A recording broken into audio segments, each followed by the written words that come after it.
swaddling 1 game, 1 win. DeGoey with 3 goals. Nick Dacos with 41 disposals. And Collingwood a 6th win of the season by 27 points.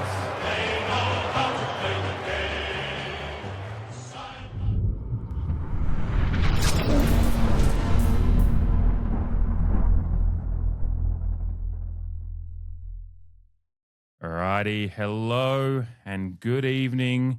Welcome to the CREEDCAST. As always, my name is Dave. On the other side of the camera is Jamie. I'll bring him in shortly. We thank you as always for joining us for another week of therapy. Shout out to Kathy, who I think is telling us she was going to join us with some alcohol tonight to get through this week's therapy session. It has been a year unlike any other with therapy, whether it be heartbreaking losses or the heartbreak of losing some players we love in a game, which this one, of course, did provide that. So we'll get into that shortly. But, of course, this is the round 15 review of our match over at the MCG against Collingwood. A very, very different result to previous trips against Collingwood in recent years at the MCG, and something that we can look at positively as we get into this review. But ultimately, it was a very, very disappointing night. After starting relatively brightly for most of the first half, second half brought chaos, injuries, heartbreak, and ultimately a side that simply could not run out the game in a competitive effort due to the fact they were down to 2 on the bench.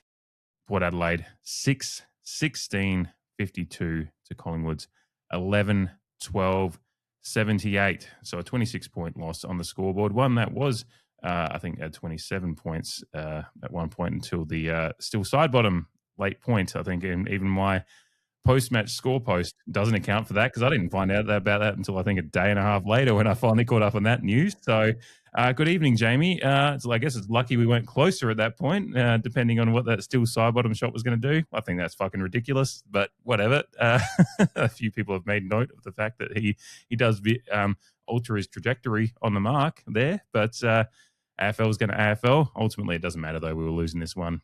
Good evening, mate.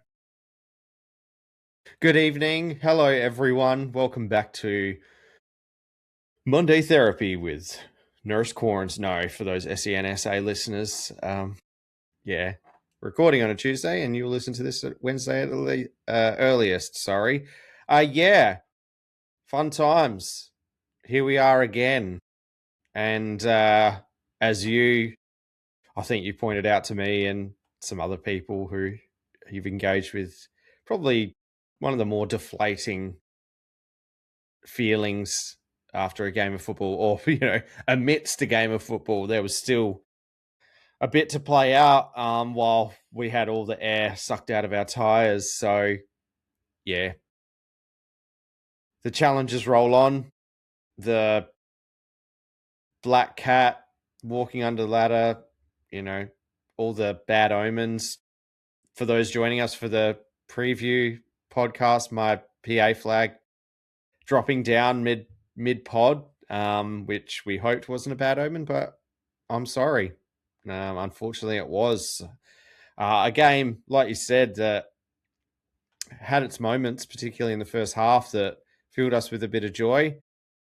But ultimately, Collingwood started gaining some ascendancy, and injury came to knock us all down and knock the wind out of our sails yet again, and we had to hold sway for about 30 to 40 minutes of gameplay.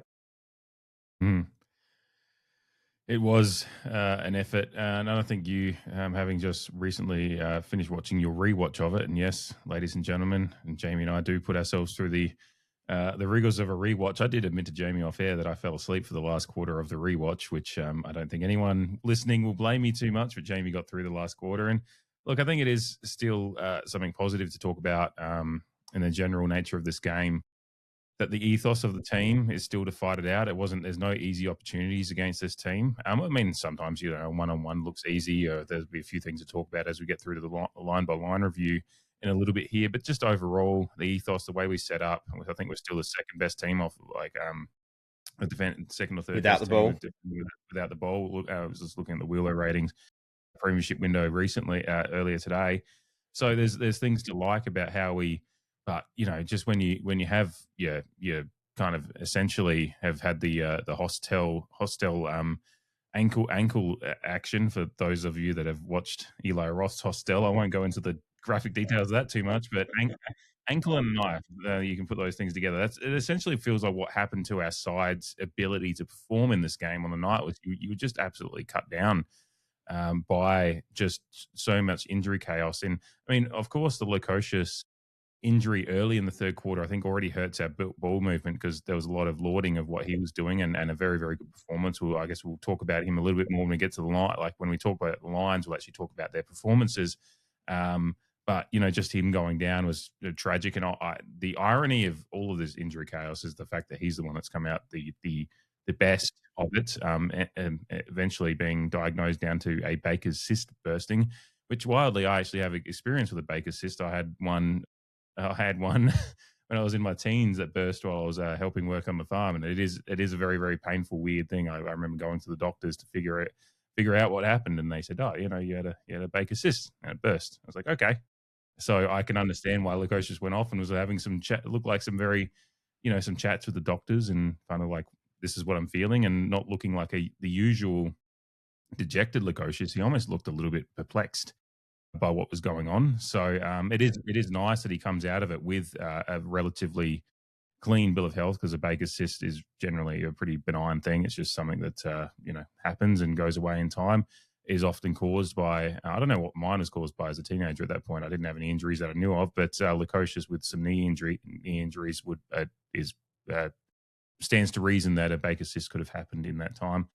So yeah, he's the one that comes out with the cleanest bill of health, so to speak. But that Radaglia and McKinlay, just Radaglia on the ground hurting like that is really, really hard to see. And of course, we extend our hopes to him and for a swift recovery. Of course, they're talking 12 months, so as swift as it can be.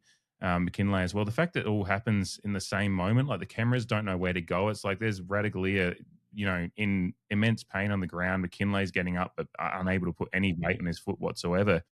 And I'm just sitting there going, wait, am I seeing highlights or something? I'm like, no, surely these two haven't happened at the same time, but they did. And that just feels like such a Port Adelaide, as you said, black cat omen walking under a ladder while stepping on a mirror. Like there's just so much going on at once and it feels like we've had this happen multiple times in the last couple of years. And it just cut the legs out from under us for the rest of the game. We were down by 17 points at this point. It was soon to be 23 because Lockie Schultz was eventually going to have a shot at goal, but still a 23-point deficit at that point isn't a death knell in a game against a Collingwood side that isn't going to be able to pile the pressure on us. But of course, with all those players going down to the two on the bench, as you rightly pointed out off air, we fought well, but that was all we were going to be able to do for the rest of that game was fight well. There was going to be no ability to get back into it, as much as David King was trying to rally the troops in his commentary at that moment.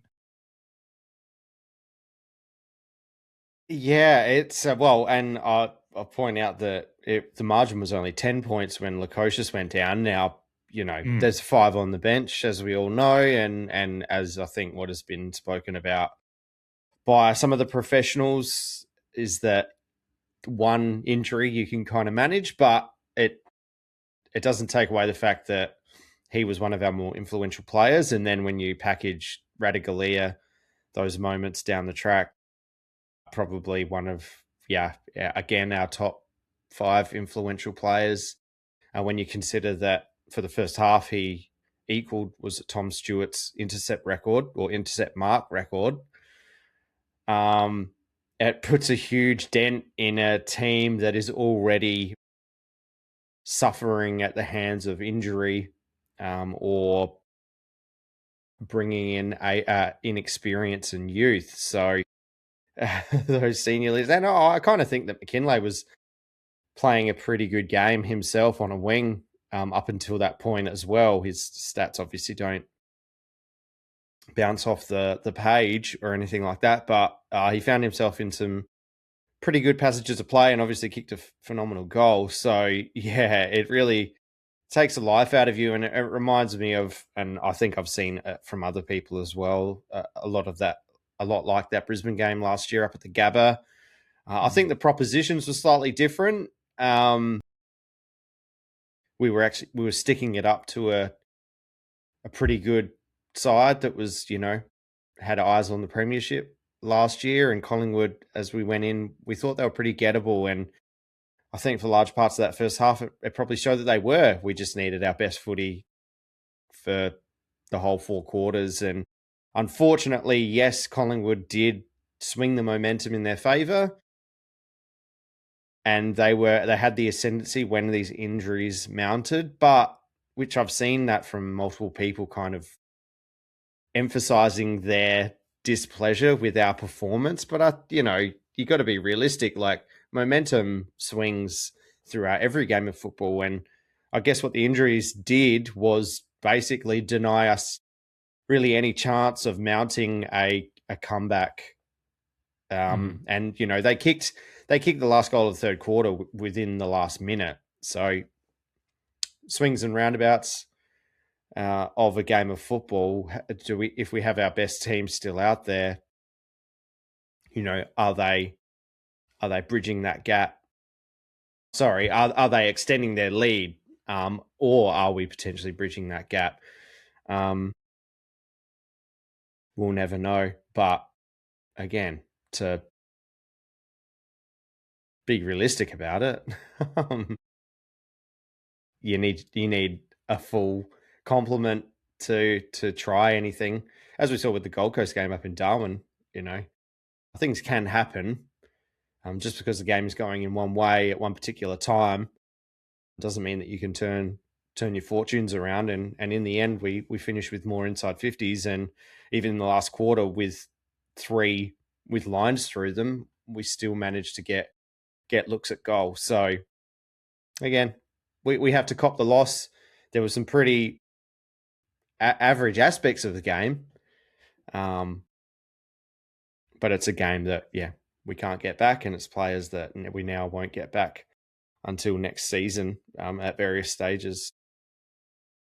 Yeah. Well, and again, apart from Lukosius, who is a chance to play in the showdown, which is, again, like, if you'd told me that Lukosius, Radigalia, and McKinlay got injured in this game without knowing any context of what happened, and you said one of them's going to be back for the showdown this week, Lukosius would not be my guess. And that's not to be a Lukosius basher. I think we've talked often about, you and I probably being, while we understand a lot of the criticisms of Lukosius over the time, like we're still pretty bullish about, if he can get a consistent run on the park, he's going to be good because he's got all the skills required. And we saw that in this game. Again, we'll talk about it when we talk about maybe the midfield in particular and some of that stuff going on there. But I am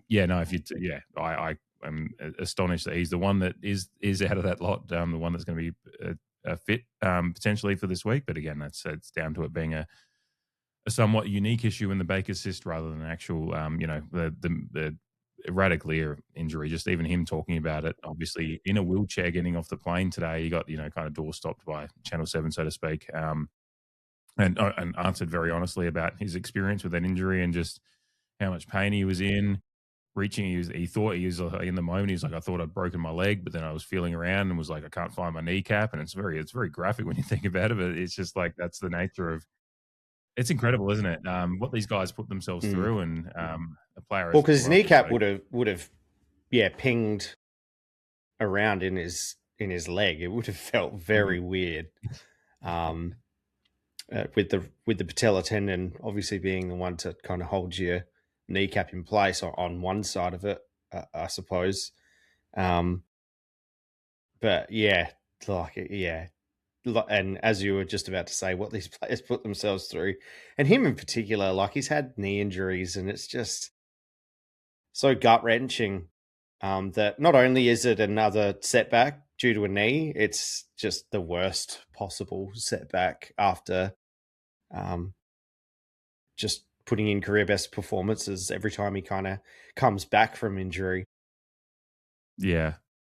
He almost feels like he's a player that I think slowly, without too much, it'd be interesting to see what other people think. I mean, we've always kind of had some love for Asava, but there was those criticisms early on about maybe just his consistency and his maybe comfort in the back line for us. And obviously that first year he got swung forward for a bit and it was just all over the place. But the way he's kind of just settled down at his performances last year prior to injury again, and then this year as well, it's real like a Knight's Tale stuff. Like, you can change your stars and like just quietly without really any fanfare. He's just gone from being a player that was, whenever he does something, there's always going to be someone who'll bring it up because it's a Sava, and they'll bring up a meme of something that happened years ago again. But like overall, I think the general, relatively, a conscious AFL fan is recognizing that Sava's had a pretty good couple of years and is deserving of plaudits. And it's just quietly turned. And, like the commentators are absolutely, I think at one point, I can't remember if it was David King or one of the others, just said, if Asava wasn't down there, the Pies might be up by 40 points. And I think this was at a time when they maybe were up by a couple of goals. He was just basically saying Asava is the reason. And usually it's Aaliyah is the reason. And Aaliyah was still playing a decent game, but it was Asava that was actually the one that I think the commentators at one point were saying, like, Collingwood are actually starting to try to go around, and they're changing up their way forward to try to avoid the Asava intercept. And that was just how important he's become. So that's why it's so tragic when an injury like that happens. And then Ewan McKinlay as well. You were saying he was, maybe a quieter game on the disposal end, but he still pops up with a goal. And again, he's a player that from maybe round 3 or 4 when we were really like, is this guy going to figure it out? He's changed his stars across the last 10 weeks as well, and just become a player that we quietly are okay with, just, without, he's not even a question on the team sheet every week. Of course, now he's out for the season as well. But yeah, it's when you just, part of the tragedy of it is when players that have done some work to change their perception in the AFL fan world, and then these things happen. It just kind of shows you it's a cruel game, and why fans sometimes need to be a bit kinder to players. You don't do this. They're paid to play this game. Some of that pain that these guys go through. I mean, Sava talking about the pain he's been going through. None of us work job. I mean, there's a lot of jobs that do come with some maybe injury threat, but most of the time there's workplace safety and all that stuff means it shouldn't happen. Whereas these guys go out every week knowing that this it's a very, very real possibility week to week, particularly for certain types of players. Sava's been through incredible pain for the last couple of weeks. I'm sure McKinlay, a couple of days. McKinlay's probably not had the easiest couple of days either. Obviously, there's been a lot more interviews with the Sava and whatnot. But yeah, it's tragic. And ultimately, for the story of the game, it's meant that we had no fight to try to get back into it in the last quarter. It was just about damage limitation, which again, I say is a credit to the ethos of the team that they fought it out. Whether the late era Ken Hinkley stuff, whether we would have had that ability to.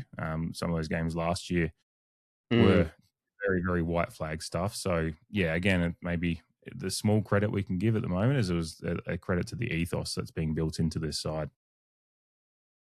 Absolutely. And look, I think by and large, our football team will be better for all of these experiences. Ewan McKinlay will be much better for the 15 weeks of top-line football that he's been able to play. And he'll come back next season when we're hopefully looking to advance up the ladder, with all of this experience, and now with a bit of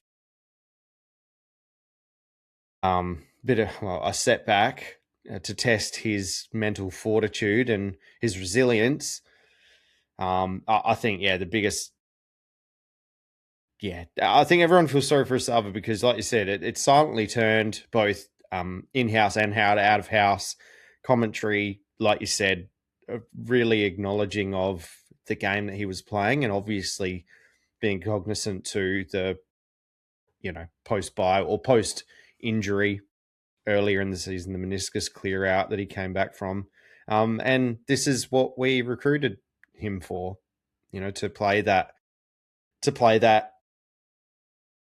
1-2 key defensive game with Aaliyah. We were crying out for key position defensive stocks at the end of 2023, and while we knew that it would take some time to the most realistic of people knew that it would take some time to integrate into our back line and our system,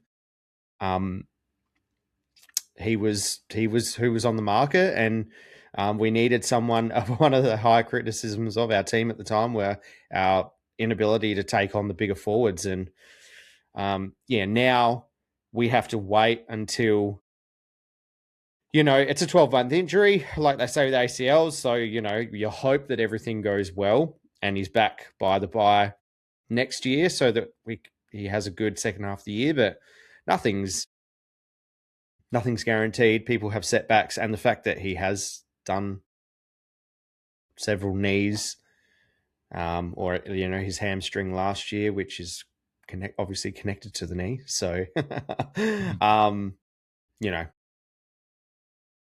we're going to have to wait a while and figure something out for the majority of next season, or at least the first half of next season. And a guy like that, you just want him to have a really good go at it. A bit like Lukosius, maligned, like you said, maybe for different reasons, but Asava's one of the good guys. And good people don't deserve, to be shot down when they're just doing the thing that they love, and obviously, they get paid for. But just as a supporter of him, just having to wait and us having to batten down the hatches, as it were, until he comes back is a bit, disheartening. But we have to move on. We have to make a plan, and I'm confident that Josh Carr and the coaching team will make a plan to survive without him. But the attributes that he has contributed to games of football, whether we win or lose them in recent weeks, is very hard to replace. And again, that's why we recruited him. Yes. Yeah, no, it's you can have your plan and your structures, and in that way, I agree with you that I trust the coaching staff to put the plans in place and stick to the structures that will make things tough for our opponents across the back half of the season. But ultimately, you still need the players that can execute in the moments. And Asava has been one of those that have been good for us while he's been in the side this year, and same with McKinlay and even Lukosius on the day. Not that we've seen as much of him in portcolours yet, but Lukosius was looking like a potential difference in this game if he'd been able to play the game out with his kind of range and kicks and his ability to penetrate into the forward line, which is going to be something of a topic of discussion when we get to the lines here in a moment, because penetration into the forward line for good quality chances is basically the separation between the sides in this game, amongst a few things. So, Jamie, I think we should get to the lines. And we'll start with the forward line because it's time to take a moment of silence, a moment of reflection. I was when I was planning to do this, but I was thinking of Wedding Crashers today. It's just like, I feel like Will Ferrell just, damn you, Roger. Damn it. Damn you, Corey. Oh, damn it. Why'd you have to do it? When he's crashing a funeral. The goal streak has ended. Yeah, I'm wearing black for the Corey Durdin goal streak, and I don't mean to make light of genuine loss in life, but for us here on the podcast, the Corey Durdin goal streak has been a lot of fun, and certainly just seeing Corey Durdin's integration into the side, and he had his good moments of the night. He just didn't get his goal, and so damn you, Corey. The goal streak is over for him. It's just down to Mitch Georgiades carrying forward the goal streak for this year, and Corey Durdin's goal streak is over. So a shout out to Travis Wakeling. I'll inform the children that Corey Durdin's goal streak's over. And I think it highlights the fact that Corey Durdin's been able to score in every game this year, apart from this one, kind of highlights just the level of ineptitude we found ourselves in at times in this game, and being able to find good goal scoring opportunity. The 6 goals, 16 versus their sorry, I'm just trying to get the score line back up here. That versus their 11-12. When you look at that, it's it's a difference of one scoring shot as far as actual scoring shots that registered on the scoreboard. Of course, Mitch Georgiades put one out as well, but the expected score is still pretty similar, pretty similar to what the actual score ended up being. In that being that we, our expected score was 64 points, so we're even less than that ourselves. But Collingwood's was 88 points as well, so they were down on theirs. So the expected margin maybe drops, comes back a couple of points, but in reality, the expected margin is pretty similar to what it was, despite the scoring shots being very similar. So this is one of those areas that just to bring up as we start talking about the forward line. It's why I enjoy expected score with the context of what the scoring shots were and everything as well, because the basic thing, because I have this conversation with my dad. Like, my dad will often, come in after, my dad being a Crows fan, they've had a game where they've lost, and he's like, "Oh man, the scoring shots are similar, but geez, we just." I'll just go, "Well, it's all that the scoring shots aren't," because sometimes after a loss, be like, "Oh, they had more scoring shots, they should have won." I'm like, "Oh, it's not sometimes more scoring shots doesn't mean you should have won. It's usually me just wanting to be a dick because he's a Crows fan." But this is a one where you look at it, one different scoring shot. Oh, they should have only lost by a goal, and it's just like, but then you look at expected score, and expected scores, figuring out the metrics of where the scoring shots were coming from, and this is why the forward 50 has become really a really key problem for us this year. With everything we're doing well, defending without the ball, some of our ball movement in this game actually wasn't as bad as it has been at times. Our actual transition rate from defensive 50 to forward 50 was better than Collingwood's in this game, but their ability to score from transition was better. So there's a breakdown there, and we're getting Mitch Georgiades shots, 40 to 50 meters out. You've brought this up time and time again, and he's starting to not convert from those now. But obviously his only goal coming from an incredible goal that'll probably come up later because there wasn't that many to choose from, and it was great. So tease forward a little bit there. But Mitch Georgiades is no longer scoring those, that kick the ones he shouldn't, miss the ones he should. Now he's just missing the ones he shouldn't, and he's also missing the easy. So we're having a downturn in Mitch's ability to convert from tough chances. Todd Marshall misses a bunch of his tough chances, and in reality we just don't get that many good chances. Whereas Collingwood, with their similar scoring shots, are able to generate better opportunities for them and finish off well. And there's a tale of the tape right there. And for our forward 50, that's really becoming the key issue that we've just got to. We're not going to see any immediate results, but we've really got to work on it for the rest of this year, because this was an alarming downturn in this game. Obviously aided and abetted by the back end of the game just being destroyed by injury, but it was an issue going before the injuries happened as well. Yeah, that's right. And it seems now that George is succumbing to the pressures of the season, and it's just, it is what it is at this point in time. We can't expect him to, if he finds himself on the positive side of the ledger, goal behind, that is, you can probably put it down to luck at this point. His confidence is definitely shot, and perhaps we need to get him in general play more often so that he has less time to think about it, because I just don't see it changing this year. It's going to take a off season and a preseason to just reset, a hard reset. It's just because, it's not like, I don't think he necessarily has to change much. He has that lean back, but it's all concentration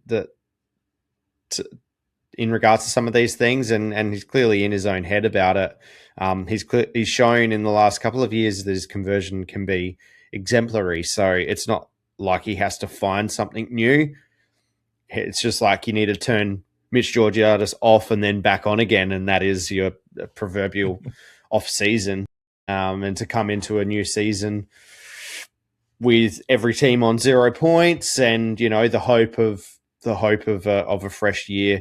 That's the way I see it.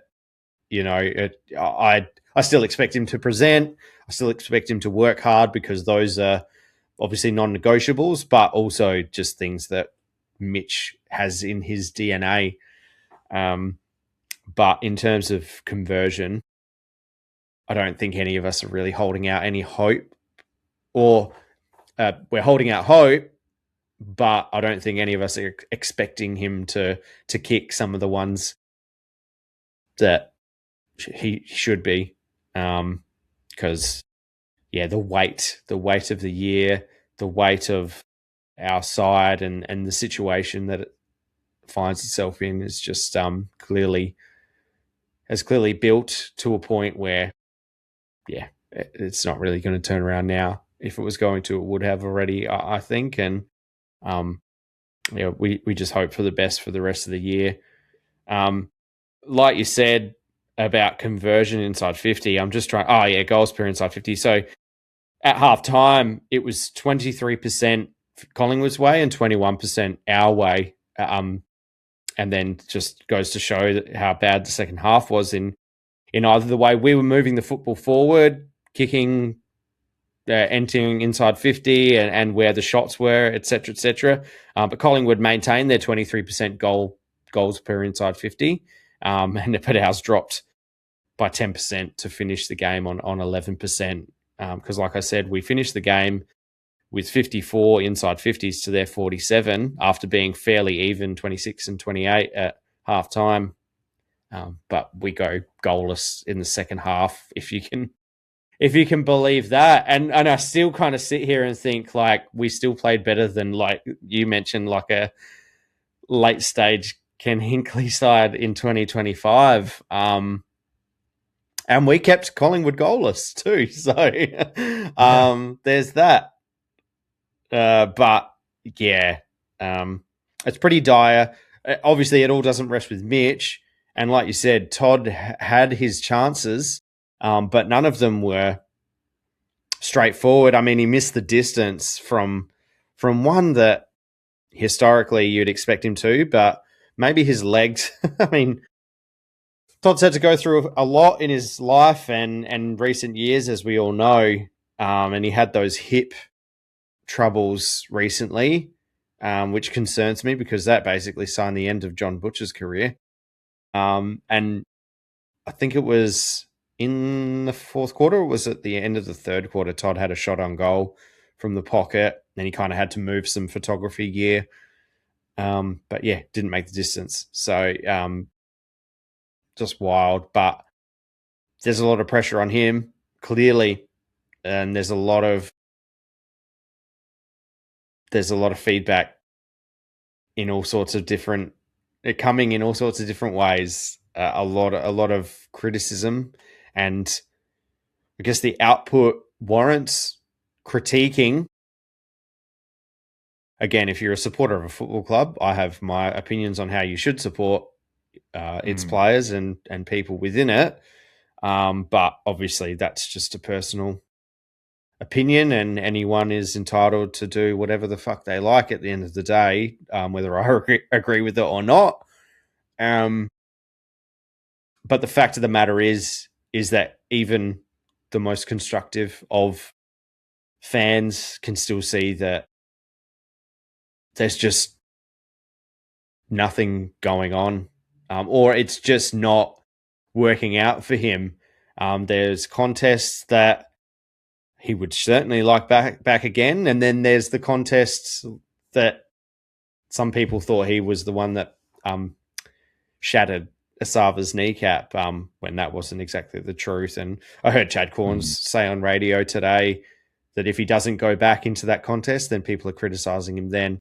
But just nothing is working out for him. Like, at least Georgiadis is getting those shots on goal and he's working hard and presenting and whatnot. But yeah, there's instances where Jack Whitlock, who had a great game and a welcome return to the goal kickers list, there's moments that you, in this game, that you see Jack Whitlock taking, whether it be marks in a contest or a semi-contest, which isn't really a thing, but I'm sure everyone can kind of picture those moments where Jack Whitlock takes a couple of those opportunities, and Todd Marshall finds himself in very similar situations and leaves the situation itself wanting. Fortunately for him, we're pretty bare. I mean, unless Xavier Walsh gets that, we'll see what he's got selection before we inevitably delist him at the end of the year, which I think unfortunately is probably on the horizon for Xavier, being on the list for quite a number of years. But he is doing, it's a bit of preview chat, but yeah, he is doing all he can do at SANFL level to put his name up for selection. But unfortunately, yeah, I do genuinely believe that he'll probably be delisted. So it is just one of those things where if you put him to the side and you still want to maintain a forward presence, yeah, Todd is very, very fortunate at the moment that he'll probably keep his spot in the side for the showdown. And like, he's a senior player. He needs to contribute in several ways. And obviously, we're not on the field with him. So we can't speak to how he's directing others and his conversations and actions, feedback, all of that stuff that we'll never get any insight into because we're nuffies and on a podcast. And for those listening or watching, you consume nuffies on a podcast. And we thank you for it. But the fact of the matter, yeah, absolutely. Yeah, particularly at these stages of the season or seasons, as it were, the last couple of years. But something's got to change. Like, he'll be fortunate enough to keep his spot. But purely for himself, put us, the fans, or anyone else criticizing him to the side. Like, he needs to do it for himself because he's contracted for another few years. But in regards to the Collingwood game, unfortunately, it is just another week where his output is almost non-existent. Yeah. We'll say, like, he finds himself around the ball. Like, he has 10 disposals, 5 marks. He obviously misses all his shots and goal. It is just that there's just, like, he seems so devoid of confidence that every shot, excuse me, every attempt at a ground ball get, which is obviously not going to be his forte anyway, but just everything seems extrapolated out. It kind of was at one point. And that's the thing is, like, a lot of things that he's done well in the past. Like, we're talking about a player because there's someone, I think I saw someone on Twitter. I don't think I actually responded to in the end, or it could have been one of the Facebook comments. And shout out to everyone that's reasonable on Facebook. Everyone else that throws their baby out with the bathwater. Just take a breath before you start commenting on social media. I know I'm not the perfect proponent of that, but mine are sometimes measured and with a little bit of pre-thought into it. But he's I don't know. He's just sorry. Yeah, someone mentioned he's never done anything good in his career. I was like, well, he's kicked 44 goals in a season. Like, this is a player that isn't 44 goals in a season in the current era of AFL football is a reasonable output and something you can work on. And clearly, like, and that was when his fitness was good and he was primo confidence. In a year where we did fuck all as well. Yeah, exactly. So yeah. And look, we're talking about. If Mitch Georgiades keeps converting at this rate, he's going to maybe hit 40 to 50, but he's not going to. Mitch Georgiades is sitting at 31 goals at the moment, and we're looking at round 16 already. So Todd Marshall's 44 would be nice. So he's had moments in his career that has shown the talent. It's just like I look at a player that's just so devoid of confidence that every moment that he is existing within a game is coming with a lot of trepidation and pre-thought about what not. He's trying to think about not making a mistake rather than think about what he should be doing, like in some way, like, I'm doing some real armchair quarterbacking and mental health kind of like evaluation of Todd Marshall's game at the moment. And I'm sure like he's gone through some stuff, and obviously his personal life with the loss of his parents and earlier in his career, and then going through injury troubles. Like, this is a player that I think is a lot more mentally strong than a lot of people give him credit for. But he's still just struggling through a real form slump at the moment, which is partly because of the way the club has tried to use him, throwing him back, throwing him forward. There's a little bit of back and forth in how he's been used this year, which is absolutely going to fuck with your form.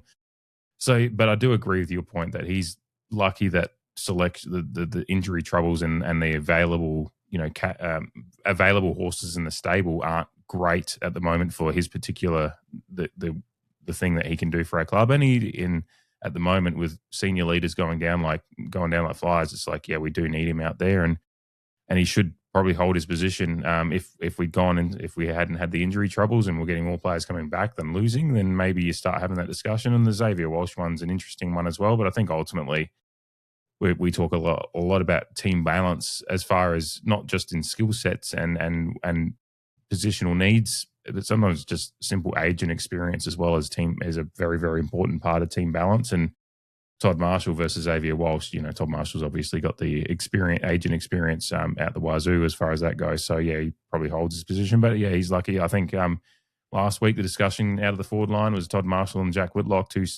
Jack Whitlock had a real nice bounce back to form and kind of eased. Going into this week, I was really interested to see how Whitlock would play as far as it's his first full AFL season he's going through at the moment as far as playing every week. And he's popping up on the wing, taking some marks, getting involved in his he still looks like a bit of a newborn Bambi kind of thing sometimes when he moves, just because he's, that tall and lanky kind of young man thing that just it's aesthetically interesting, but he moves well. He gets involved in the interconnecting play and obviously goes forward and finishes.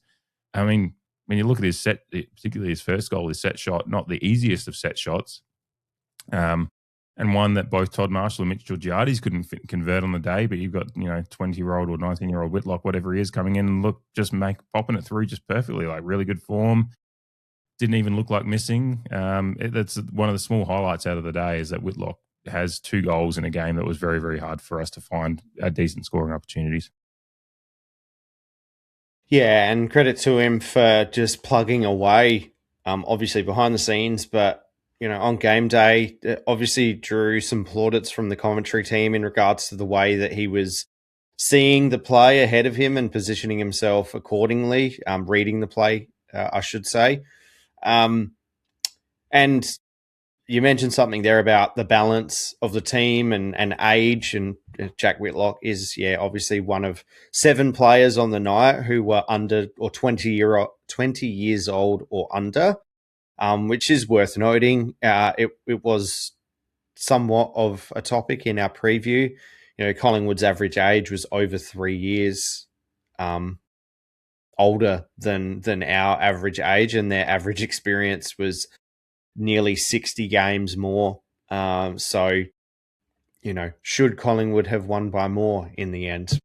That's an open question. And again, credit to us for fighting it out. But yeah, so when you consider all of that, and then to bring it back to Jack Whitlock, a young guy just playing his trade. I'm not sure if it was Josh Carr in the press conference or Luke Webster, but basically saying that they'd been using him as a second ruck and kind of thought that it was taking away from his forward game. And coincidentally, when they use Harrison Ram as a second ruck in this game, Jack Whitlock's output immediately returns back to what it was pre-bye, which, again, us fans and even us on a podcast who like to think that we analyse the game fairly closely, we don't take into consideration the extra responsibility that's forcing him into different positions on the field that perhaps don't provide you with the opportunity to kick goals. So obviously him and Todd were 2 players who we had saying, they need to do something. And I'm very joyed that Jack was able to get on the end of it on a night that didn't produce a lot of quality in terms of delivery to our forwards, and just kind of reiterates the promise that he shows heading into the next era of the Port Adelaide Football Club. Yeah, that was, again, I think just between obviously the 2 goals, he finished very, very well. It made the most of his opportunities, and I think his general movement and everything, and nothing about it looked fatigued. So your point about the ruck time is right, and it's very, very good as we head maybe towards the midfield chat now. Is the fact that just taking him out of having any ruck contest, because I think he had 0 ruck contests on the night from my stats that I'm looking at here. He didn't contend a ruck contest, so it means that he was able to just settle forward and play the role, and he comes upfield a bit as well, as does Mitchell Giardi's. And as do all modern forwards, really. It's just the modern game. But he did that very well and was able to, at least, he just knew that he had one role and positional need to kind of fill, rather than knowing that he was going to have to come into some ruck contest as well. So particularly for a young player that's developing as promising as he is, it's good stuff. And over 80% time on ground as well, like just nice numbers for a developing forward that's already showing a lot of promise. So I don't think there's much else to write home about the forward line. Obviously, again, Durdin, RIP the goal streak. I've got one more. Yeah, a bit of hybrid forward mid, but nice to see Xavier Bammett continue in his injection into the AFL system as a whole. Again, looked comfortable at the level with a lot of his possessions. It was more, some of the disposals looked hurried, and I think it was David King in commentary mentioned that he liked the look of him, and it's just the rush kicking that will subside with experience at the level and just adjusting to the speed and situations within a game of top-line AFL football. But pleased to see, I think he had 7 score involvements on the weekend. Pleased to see that he, last week, although, it was the 11 disposals and 1 goal won, it's good to see that it wasn't kind of like a flash in the pan, although 2 games is still a very small sample size. Just good to see that continuation. And I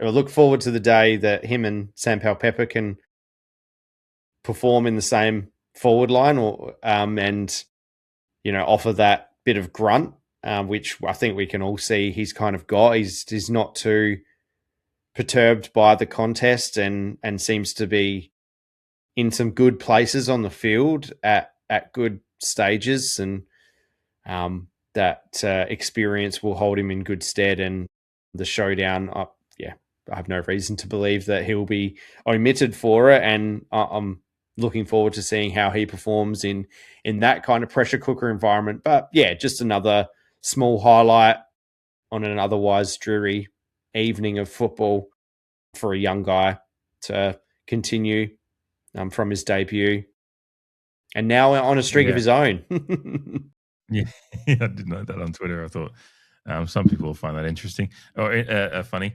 It's interesting seeing his time on ground numbers, 74% time on ground. Like they're putting some trust in him to be, out there a decent amount of time, considering he's only been in the AFL system for 3.5 weeks or whatever it is. Being drafted in the bye week, I can't remember, but it's 2 weeks in the side, and only 3 or so weeks in the AFL system as a whole, and he's being entrusted with a bit of responsibility without having to take on too much, and it's a nice little balance they're giving him. But they I think they're already seeing that he's got a little bit of experience, and just his body type and his kind of attitude to football is that they can trust him. It seems like he's quite coachable, and his ability to go in there and do the job. And like you said, he once the game slows down for him a bit, it's like a young quarterback making reads. Sometimes they just, they need to take some time. Like, when the game first comes, it's like, oh, there's defenders coming at me from every direction. I need to get rid of this ball as quickly as I can. And once the game slows down for you, start being able to make your reads and figure things out. And even though the game's happening at the same speed it was before, your ability to see what's happening just slows down with time, and the composure comes. And, he's got all the raw skills there that we're enjoying already. And once that comes, it'll be good. Like, I think they made that first goal scoring opportunity he had, where he kind of like weaved and duck dived, dodge, duck, dip, dive, and dodge. It was like really exactly. Up until the finish, that was a bit rushed, and it's just like that's what you're going to get with a player like that. It's just like there's going to be some nice things, and then a rushed finish, and he could have had 3 goals in the night if a couple of sliding doors moments. So that's absolutely a good sign there, and particularly as we keep saying on the podcast this year, for a rebuilding side, that's okay. Like we'll look at the positives out of it, even if he misses a couple of opportunities. We're talking about the ruck before. I think it's an interesting place to start when we talk about the mids. Because Jordan Sweet has a dominant night. There's a total of, I'm just doing a quick count up here. There's a total of 50 hitouts on the night total between the 4 players that got hitouts on the night, and 34 of them went to Jordan Sweet. So incredible domination. It's unfortunate it just doesn't extrapolate out to domination of the mids as a whole. It is, again, a game in which we see we're competitive in all aspects of the game. As far as the midfield stuff goes, contested possessions are pretty similar across the ground, but particularly in stoppage. The clearances are 31 apiece. And just if you're just someone that likes looking at something that's aesthetically pleasing, clearance numbers across the board, obviously I'd like to see it leaning Port Adelaide's way all areas. But if you just want to be neutral about it for a second, it's 31 clearances It's 31 clearances apiece. It's 10 centre clearances apiece, and it's 21 stoppage clearances apiece. We couldn't separate anywhere. But it is disappointing that if you're going to be that dominant at the hit out, and obviously we're all cognizant of the fact that hit out domination doesn't equal itself to clearance domination, but you would hope that when you're that dominant at the hit outs and you're having a dominant performance from your ruckman getting first hands on the ball, then you could find some clearance domination. But such is the midfield talent we're up against, and obviously Dacos has 40 plus, and Jordan De Goey has been having a good couple of weeks. And when De Goey and Dacos are the two top rated players on the ground, you're probably going to be in a little bit of trouble. That's exactly right. And, credit to Jordan Sweet. His game overall was probably underrated or flew under the radar. And which is interesting because I think last year, Darcy Cameron actually had quite a good game versus Jordan Sweet, if I remember correctly. So it was a real flip in fortunes for him. And he just continues quite an impressive season that I think he's putting together. He ends the game with 8 clearances himself, Jordan Sweet, and 7 ground ball gets, which is equal third, I think it is, for Port Adelaide, with the 2 being 8. For Darcy Burton-Jones and I think Jason Horne-Francis. So again, we saw Sweet try and bite off a bit more than he can chew, trying to take on a few players. But honestly, in a side that's transitioning and, you want to see a bit of chutzpah and grunt and whatnot, I can cop that. If we're playing for sheep stations, then perhaps you want to see him clean that up a bit or pass it off. But, he'd probably consider himself, and so he should, one of the more senior players, just due to his age demographic. And players like that have to set the tone. So, yeah, I think his game has flown under the radar a little bit, probably because of all the other issues or lack of form for some players and all of that into the melting pot. But in regards to the clearances, you're right. Like,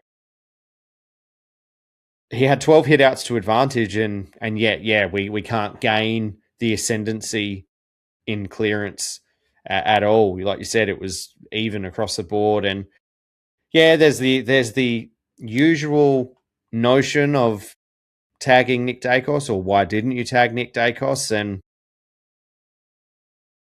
I'm sure we're not the only club that's crying that from the mountains. Unfortunately, you just have to deal with it as it comes. And I think at stages maybe Willem Drew went to him, but I don't think it was a hard tag. And I think what the umpires did early on in the game by giving Zach Butters and Dacos free kicks for holds around stoppage is they kind of set the tone for a bit of that dark art stuff not being tolerated. Yeah. And yeah, so Nick gets off the chain. We still end up with 3 of the top 5 players for clearance. But I guess on top of that, it's what you do with those clearances as well, whether they're dump kicks, whether they're cleared sideways and then turned into another stoppage. You'd have to look pretty deep into that. But I mean, that's just as a guess, that's what it would seem, because the quality over the 4 quarters of football was certainly different. I mean, Collingwood definitely made their clearances count a bit more than us. That's probably an easy thing to say. But I thought our midfield overall, I brought up Willem Drew before, I thought it was probably a pretty good game of football overall.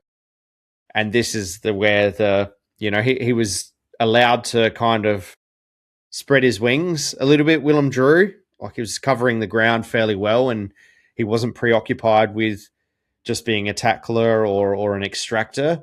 He finishes the game with 27 disposals and 400 meters gain, going at just under 78%. So I think it was one of his better games for the year, and one of those games where when Stuart Dew at the start of the season said that he wanted to see the more positive side of Willem Drew, being more attacking than rather hyper defensive. I think he probably ticks that box. Yeah, but if you take out him, Jason Horne-Francis, Zach Butters, and Jordan Sweet, then yeah, unfortunately, the likes of Jackson Mead really quite it's just real role player, like real low end role player type stuff. And unfortunately, Joe Richards didn't get his hands on the ball as much. He still used the ball well when he got it. I think he led us for pressure acts. That's probably more in line with him in the forward line type statistics rather than we're really impressed with his game against Sydney and then even the glimpses in the game against West Coast. But just unfortunate that he couldn't find that extra 10% to make that extra difference because, using the ball like he did and if he could have replicated that game against Sydney in this game against Collingwood, maybe we are getting a bit more quality movement forward with the ball. Yeah, it is still. I was watching the replay, and as you were talking, then I was just thinking it's all about the mixology of it again, and again we kind of maybe just we're still trying to figure those things out and particularly Joe Richards going in a little bit more. Obviously, I think he has 48% CBAs in this one. So actually, it's obviously interesting. Obviously, Jordan Sweet was at a predominant amount of CBAs, but beyond that, the top three CBA players for Adelaide in order were Zach Butters, Jason Horne-Francis, and Jace Burgoyne, who attended over 50% of CBAs in this game. So, which he had a decent game. It's still the thing with your Jaces and a lot of our players. It's about that disposal going forward. And Jace Burgoyne didn't have and Jace Burgoyne's had some great disposal efficiency games. We've talked about them at length in probably particularly in 2024 and maybe at some points last year. But I think 2024 when we made finals and we're playing some good footy, there was some 80-90% kind of games where Jace Burgoyne had 20 disposals at 90% efficiency and some penetrating disposals, and you went, geez.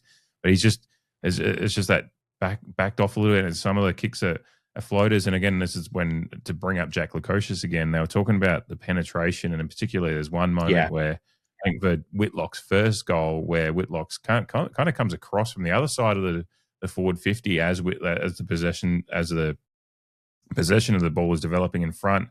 When Lukosius gets the ball, he just puts a penetrating kick in that the commentators were talking about a lot. That his kicks just have that little bit more on them. They were salivating. Yeah, they were. It was delicious Lukosius for some of those commentators at times, and and his penetration to his kicks were once. I mean, Whitlock just read that one perfectly, and Frampton, obviously was struggling to get across because Whitlock was on his own for a while. Then Frampton kind of made the effort to at least make a half contest at it, but in reality, because of the penetration and Lukosius' kick, and it kind of maybe just highlights just how bad some of the rest of our inside 50 entry is at the moment, that we just I think it progressively got worse over the night. On the night, yeah, I was thinking across the year as well, but on the night, I know what you mean. Yeah, because at the start of the year and in those more competitive games, we did seem to be assessing the options with a bit more brains. We spoke about smarter football earlier in the season, and unfortunately, both in this game and in the season, we're falling back into some haphazard disposal entering 50. And particularly on the night, though, to focus on the game, like once the wheels started falling off, they really started falling off in that regard. It was like the fourth quarter was aerial ping pong, basically. It was just hat kick after hat kick. And I mean, Collingwood were a little bit guilty of it themselves, although they played a bit more of a running game.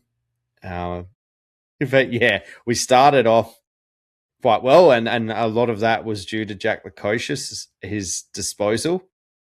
And sorry, might I add, if you're a supporter of this football club and you still don't know how to spell Jack Lukosius' last name, your opinion, whether it be good or bad, mainly bad, it's usually bad, is null and void in my opinion. If you can't be bothered to learn how to spell the guy's name, then you're hypercriticism or whatever you've got to say is invalid. That's what I'll just say in that regard. But yeah, unfortunately, once he went down, yeah. And which is surprising because the three players, we brought it up earlier in the season, the three players who were at that point in time, the top in 3 of the top 12 kick to mark inside 50 players in Jace Burgoyne, Zach Butters, and Jason Horne-Francis, they were all still out there. But for whatever reason, just that summing up of options just fell by the wayside. It was very, very ugly and simple, shallow kicking to our forward line, which is disappointing. Yeah, Jace Burgoyne had a couple of good moments where you kind of went, this is like, we just need, it's just like the penny across the next 12, 18 months for Jace Burgoyne. Just let Penny has to drop a little bit in preseason and whatnot. And just because you can see that I still have. Just with authority. Yeah. And I think he's showing a moment. It's just like whether it's like as responsibility builds on him and the club is, the teams, the coaches are giving him more responsibility and more time that, he's just trying to compartmentalize everything and things that he was doing well are getting washed away and other things he's trying to do. Not exactly sure what the issue is there, but I think he's still got it. And he's 23 to spray. He has a 9 inside 50. This is the thing, right? 60%, so which is a far cry from the 90% numbers we're seeing. Like he is covering the ground as good as anyone. And like particularly last year, his time on ground figures were very, very high. And I think Ken Hinckley even has said in his commentary since this year that if he wanted to play 100% game time, he could. Or if you asked him to, he could. His engine is that good. Like he's covering the ground fantastically well. And he's ever present. But yeah, for whatever reason, he has a lack. And he did have, I think, one in particular kick inside 50 where he kind of dummied and then split a group pack of players to hit someone. I can't remember who it was who ended up having the shot for goal. One of Bamet's. But yeah, I think it actually was Bamet. Yeah. But by and large, some of his field kicking, like I said, it just lacks some authority. Like it's still a bit like he's disposing of the ball. I don't know how many games he's played now at this point, but it seems like the disposal of a guy who's, in his first 25 games to 50 games of football, and he's not quite sure he's cemented his spot in the side, and he's a bit cautious, but in the end, yeah, like you said, it floats up and it allows the defender more time, or it just plainly misses the target. When, like you said, we've seen this player do that thing well. And in particular, for, like you said, a couple of years ago, for a long period of time, dispose of the football well. And yeah, I'm comfortable with the fact that Jace Burgoyne will play a lot more football for the Port Adelaide Football Club. But they can't, like you said, the penny has to drop. There comes a point in time in your career where, like, you are part of the team, you are a solid contributor, like, show a bit more authority in your disposal. Like, make sure of it. Do that thing you were doing a little bit, like yeah. I mean, it's similar to the Mitch Georgiades conversation in the forward line. It's like we have seen better, like, but you've taken on a lot more. You're taking on a lot more responsibility on the side, but then you're losing kind of your one. There's like that main part of your game that we all want and enjoy, and it's just like you got to keep that as you're going on. And look, that's a challenge of changing roles within a side. It's like people don't understand when you change your role or you get given more responsibility, like certain things. Like it is, football is, us watching it, from the armchair or the stands at the ground, is you have a completely different view of it to the players on the ground. It's still that's what separates the best from from the guys that play 300-400 games and are generational talents versus the guys that maybe play 150 versus the guys that wash out in between in the 100-game area. It's like how much you can learn and improve and figure out the game of AFL and still perform at a high level. And that's where Jace Burgoyne, I think he's got the talent, he's got the skills, and all of it. It's just got to come together in the next 15 to 20 games to then push him towards having that kind of career that his family's had in the league. And it's become a period. I don't want people to think that we're putting all this pressure on Jace Burgoyne. I really have I think Jamie just said it as well. No problems with the fact he's going to be a long-term player in the AFL. It's just like he's in that moment at the moment that we're expecting. We hope that he's learning some things to take that next step, because we see that in him, but he's just having some indifferent moments. Again, he had some good ones in this game. Certainly not a stat line to sneeze at at all, but it's just like he ends up as our fourth highest rated player at the end of the game, and takes 5 marks. He has 9 inside 50s, so. Yeah, it's just, like you said, taking the next step so that those 9 inside 50s are of high quality. Because Jason that's already happened. Have 7 between them and probably more impact per those ones than the 9 that Jace Burgoyne had. So, yeah. Well, and even in this year, he found himself as the number 1 player kicked to mark inside 50, Jace Burgoyne. So he's kind of had a bit of a bell curve. He started the season with his disposal efficiency quite poor. And then for a period of time there, it came back really, really well. But then, the bell curve has meant that he finishes this game in particular just under 61% disposal efficiency, with a stat line that would look much better if that efficiency was where it probably should be. I mean, the 23 disposals, 16 of which were kicks, 4 intercepts, 4 Gramble gets, 5 contested, just under 450 meters gain. Like I said, 5 mark. Like his stat line looks pretty good. But you leave the game going like, God, he could have done a few things better. And he's not alone. He's not alone in that group. But I think we can all see it.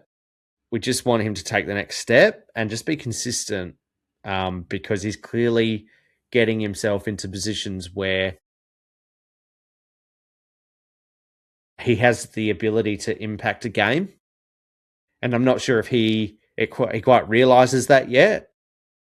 But surely with this, I mean, again, 16 pressure acts, which is nothing to sneeze at. His tackling is something that you've lauded for at least a couple of years now, and he ends with 6, which is equal first for the team. So his game overall, he has good balance to his game, and he obviously floats around that wing position, and I think he's been playing a lot there more now.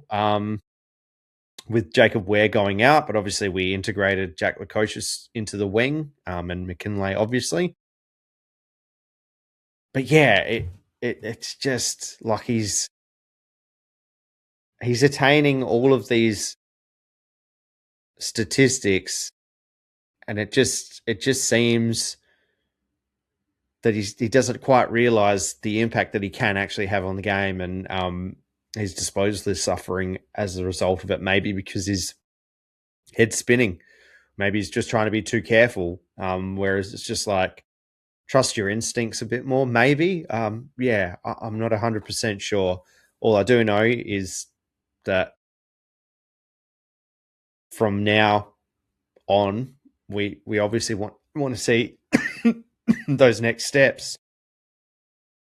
Yeah. It's one of those things that's probably symptomatic of the entire side, as we're in a transitional period, and Jace Burgoyne himself is in a transitional period. His career, not transitional in a bad way. It's just he's looking to improve from being the young player he's been for a couple of years to being an even more higher impact, more particularly in the young side. He already feels like Jace Burgoyne's one of the more longer term players we've had at this side, outside of your Darcy Byrne-Joneses and co. So.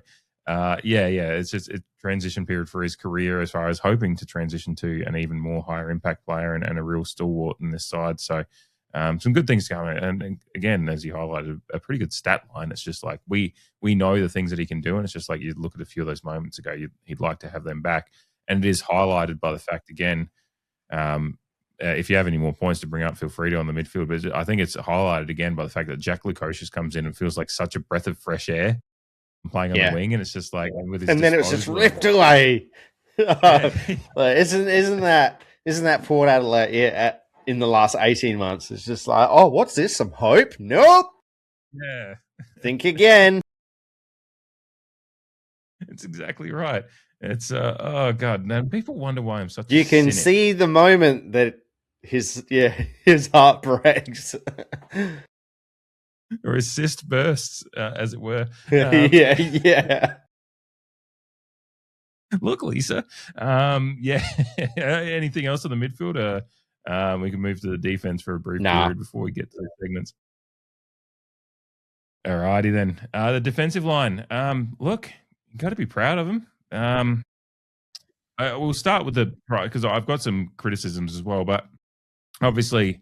Radaglia goes down late in the last third quarter, and geez, he played incredible football. And you brought it up earlier when we were talking about the injuries. The 1-2 punch that Alir and Radaglia have developed, because sometimes there's some games where Alir is the one that's taken the lead on the intercept game, and depending on the matchups, it felt like, because I think Alir only has 4 intercept possessions to the game, which feels incredibly low for an Alir game.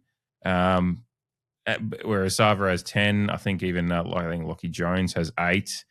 So it's just like there has been this nice synergy that's developed, which is again is what's so tragic about the injury to Radaglia is like we're not just going to see that for 12 months now. But there's been some nice synergy developed between them and their understanding of each other's games down there. You know, whether it be a Bash Brothers kind of partnership they've got down there, and who takes the lead on taking the intercept roles and who goes and whatnot, but it was really pleasing to see Radaglia just take such a strong role in this game against Collingwood side that maybe is devoid of a real lead forward. I think it's been discussed about. I think I saw something earlier that Nick Dacos is the top shots on goal player for Collingwood this year, but they've still got dangerous tools to deal with, so you still have to play your defensive role. It's not like Dan McStay and Koa absolute chumps. It's just they don't have they don't have the kind of generational forwards that you'd maybe expect a side like Collingwood to have with the generational players they have around them. But for the defensive efforts, they still have to play who they're coming up against. They've still got size and bodies to play on, and with Collingwood's better ability to deliver inside 50, it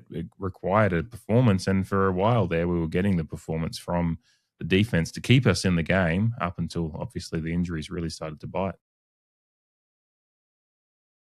Yeah, the defensive line, which is pretty common, particularly in our podcast. We rate their performance pretty highly with all things considered because they are generally left to a lot within the games of football that we've played over the last 18 months, and this game is no exception. Radagalia's 10 disposals all came from intercept possessions, so that just goes to show what you want. And you could argue that since he's come back, he obviously had that kind of shaking off of the cobwebs when he came back from injury. But ever since then, you could probably say that he's leading the defense in terms of intercepts. Obviously, Alir's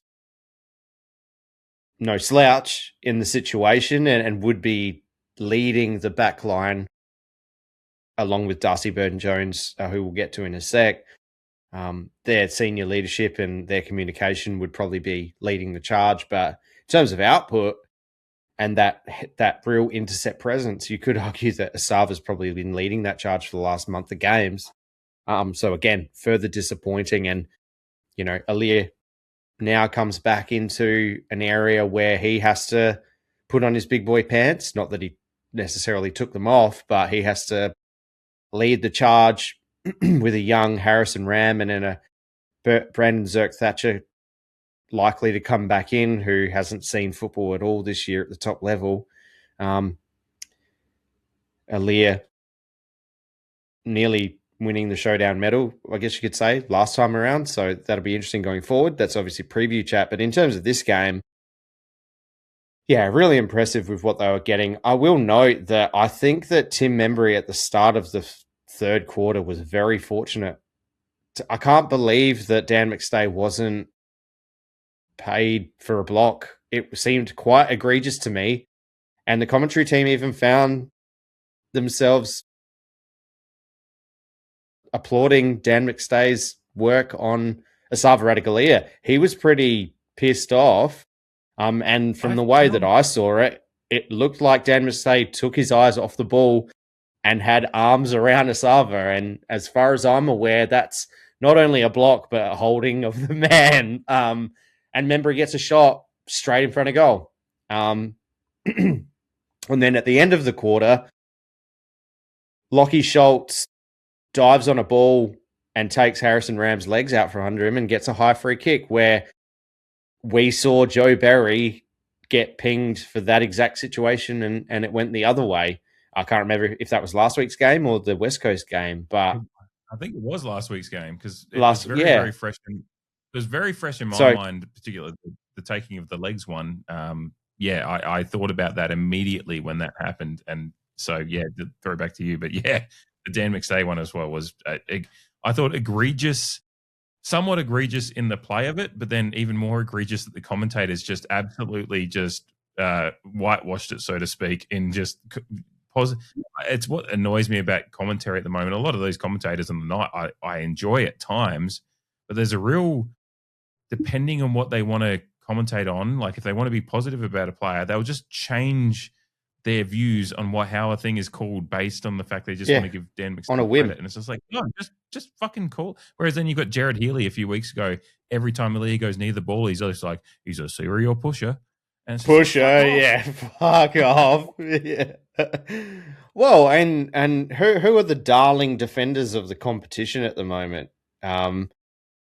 You can, whoever they are, help me out. Maybe an Alex Pearce, for example. If he was retarded, as David King likes to say, like Asava Radicalizia was, you can, like you were alluding to, you can damn well guarantee that the commentary team would go off. Alex Pearce was pretty harshly done by there. It looked like he was being held off the contest and not able to contest the mark. I don't know. I don't fucking know. Adjudication of the rules is a bit of a joke, as we're all aware of. But that's 2 goals in that third quarter that are pretty cheap in their regard, and injuries to our side makes the margin that little bit closer. And again, like I said, you never know what's going to happen. We still, those injuries happen. We may probably still lose, but it doesn't fucking help when they get 2 gimmies in that third quarter, and it definitely helps them gain ascendancy and then drive it home at the end of the quarter, and kill all of our confidence. Because like I said, the margin was only 10 points when Lukosius goes off. And then, when Asava goes off, it's just before that Lachie Schultz shot on goal. If they don't happen, the margin is a lot closer. Just fucks me off.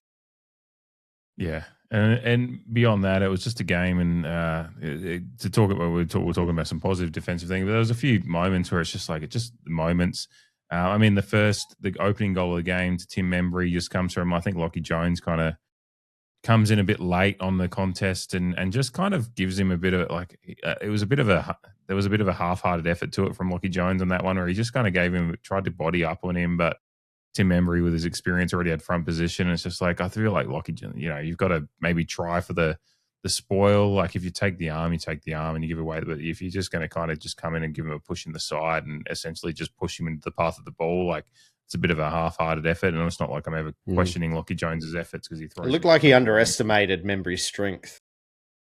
Yeah, which is just like Membry looks like it's similar. Like, not memories. Not like a huge bloke, but he's not small either. There's a bit of like, experience. He's well established about him. Yeah. So, it's just like, it just seemed like a bit of a moment of a lapse of judgment, and maybe just a part of where Lockie Jones's game needs to be worked on, is just rounding out some of his judgment of individual moments. Cause that's where there was that's an individual moment in this one. You've got, Jordan Sweet trying to kill the ball over the line. He's doing the right thing. It's just like you don't kill it enough. Yeah. Dacos swoops in, and then you've got I think Jordan Goey's one of his. I can't remember if he kicks three on the night, so if this is the first goal of his, but just when they start coming back, obviously the Nick Dacos one I think is at the back end of the second quarter when they really come back. But I think the comeback starts from Jordan Goey sharking a spoiled the ball comes in. Collingwood inside 50 at that point. They maybe haven't scored for half an hour and scored a goal for half an hour.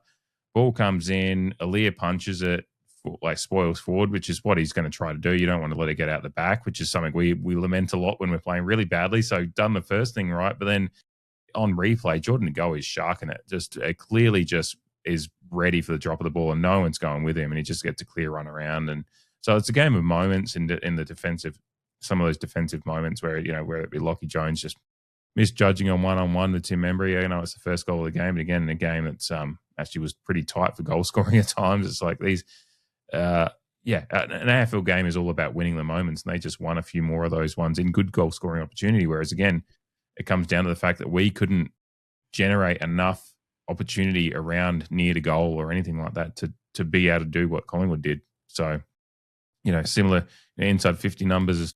I don't think we've actually brought it up yet, but inside 50 numbers, we won. So that's probably so I did before. Defense is we won by 7, I think. 8, if I'm looking at my stats correctly. 55-47. So same. But yeah, it's like we win the inside 50 numbers, but their inside 50s are more penetrating to our defense, and that's right.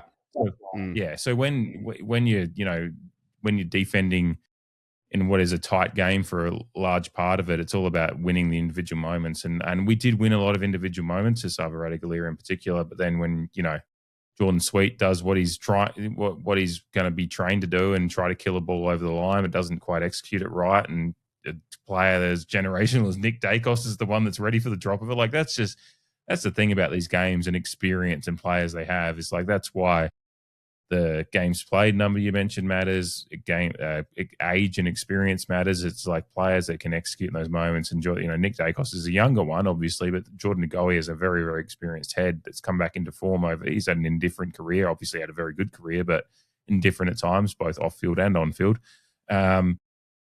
But he has his moments in this game as well that he just highlights. And it's just like that's a separation of the two sides. Beyond the injuries, obviously injuries were a real key part in killing the game as a contest. But as far as the game when it was a contest, experience and ability to execute in those little moments down and in our back half, as good as we were in our back half, those moments told.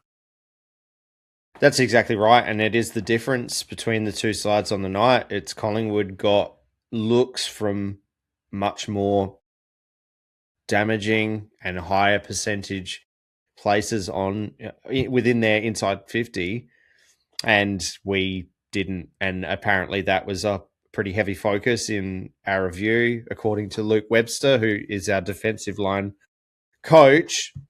Unfortunately, defenders had to cop balls getting into dangerous areas, and then it's the chaos that ensues in Aussie rules football from there. So that's a team thing. The defenders can only do so much, but like you said, some lapses in concentration definitely let us down at stages. And even like if I'm a Collingwood fan, I'm not coming away from this game looking like thinking we did pretty well. They did what they had to do, but as a Port fan, if you told me before the game we keep them goalless for over half an hour at one point in the game and then keep them goalless for a quarter in a separate instance, you're going, okay, I'm pretty happy with that. Unfortunately, though, we were lesser than that. We didn't kick a goal for a whole half. So, again, like Collingwood, what do you call it? Take, not a Hinkley special anymore, is it? Well, no, it's not. And it's funny. It's like I was trying to say when people were calling it a Hingley special. It happens a lot more than you actually fucking think. It was just Even to good I think sides.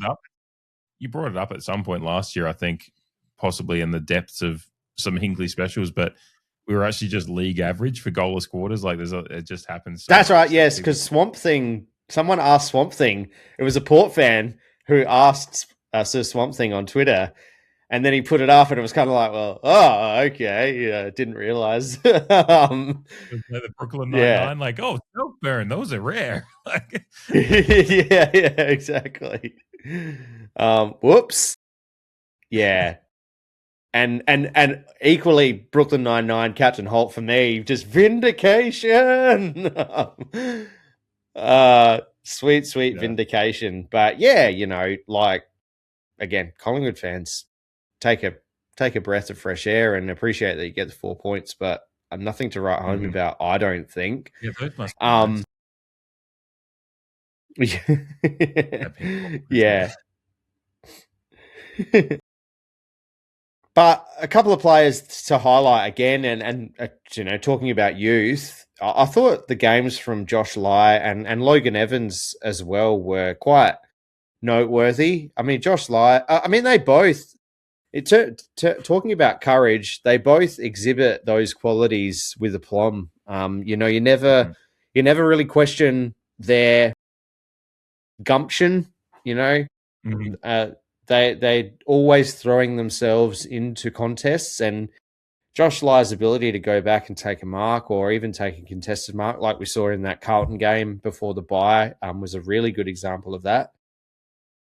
Just a huge credit to them as they come up through the system. As players 20 years or under in that bracket, I was just really impressed. Logan Evans finishes the game, 21 disposals, going at 85.7% and just over 350 meters gained. And Josh Lai, he's not at the stage of his career yet where he's racking up big numbers, but he just plays an honest brand of football. And I think most Port Adelaide fans would watch a game of football that he's playing in and just have all positives to really go off of. He has the occasional disposal faux pas, but in this game, I think he still finishes the game with his disposal efficiency looking pretty good, like just under 77% and 330 meters gain off of 8 marks as well for Josh Lai. So while we've kind of tried to shore up our defense with some experience and Aliir over the course of the year, this is with Aliir, Asava when he's in, Kane Farrell when he's in, who we sorely missed on the MCG as well, I might add. Mm-hmm. Yeah, it's just good to see that we've got that succession plan. Dirty word, I know. But succession plan in the back line in way of Logan Evans and Josh Lai, and then to just stick on the youth theme and to balance it with the Jack Whitlock feedback in regards to taking the ruck duties. Harrison Ram probably, he looks like a third gamer, and maybe his game was negatively impacted by the fact that he had to do the second ruck because not much at all to really write home about. And I've already said I think he was very unlucky not to get a free kick for having his legs taken out from under him. But apart from that, not a whole lot to speak about Harrison Ram. But again, he'll be better for the experience, I hope, because with the void in that back line in key position stocks for the next 12 months, he potentially has a big role to play unless Zerk Thatcher's back just, gets a new lease of life coming into the back end of this year and next year. Yeah. That's the thing with roles and where you're coming in from is like Harrison Ram might come into the side, or, if he's given extra responsibility with Asava going out, might actually help his game as well. He's in there as like a third tall essentially, and or with Asava and Aliir not spending too much time off the ground, like they're taking the bulk of the responsibility of the tools, and so Harrison Ram down there as the third. So sometimes it is just, I've talked about it before in the NBA comparison. Sometimes, when you come, player can be playing pretty good in the G League or the Sandful or whatever it may be, but because they're getting number one responsibility down at the second level, but then they come up and they're playing third fiddle to a couple of other guys that are and then your responsibilities change. So you'd like to see more from Ram in this game as far as his ability to get around the ball, but that might come with the fact that there's going to be some shake up down there as well, and if he keeps his spot, then that time and responsibility is going to come pretty soon, probably. As soon as this week in the showdown, so which is preview chat, but we'll get to that later in the week. But overall, the defensive structure overall is very, very nice. It's just our execution across the field and ability to help out the defense by putting scoreboard pressure on going forward is probably more of the issue overall at it, and that's highlighted in this game. Has probably been highlighted a bit over the last 6 to 8 weeks, so to speak. Been the case for a while now, as we just can't put enough scoreboard pressure on to give the defense a winning score. It's kind of like if you have you see baseball games where a pitcher's just having an incredible game, but the hitters can't put the score on the board, and they always talk about the hitters have got to help your pitcher out, because the pitcher's going to come out of the game with a loss on their record, even if the pitcher they had 10 strikes and 10 strikeouts and just been lighting it up. It's just like, unless you're putting the scoreboard pressure on the other end, then the defense ultimately, there's a losing defense every week, but they're putting up some decent numbers if you look at it as a defense. Yeah. And considering it's a bit of a transitional side in the defense as well, we came into this year basically with like Alir as the only locked in one down there, so it's like the structure is showing up, which is nice to see. So yeah, anything else on this one, or are you happy to get to the segment so we can talk a little bit about them? A few more highlights as well as some stats of some of the key players. Yeah, let's roll on and talk about some positives. Roll on. Take me back to living end content. All right, let's get to the Wilson Gray. First of all, of course, I was almost going to forget it for this week, but it's in my notes, which is why I try to be more prepared. But of course, if you're listening, watching, then you're already a fan of the podcast probably, but we ask you to tell your friends about it. Port Adelaide friends out there, tell your friends.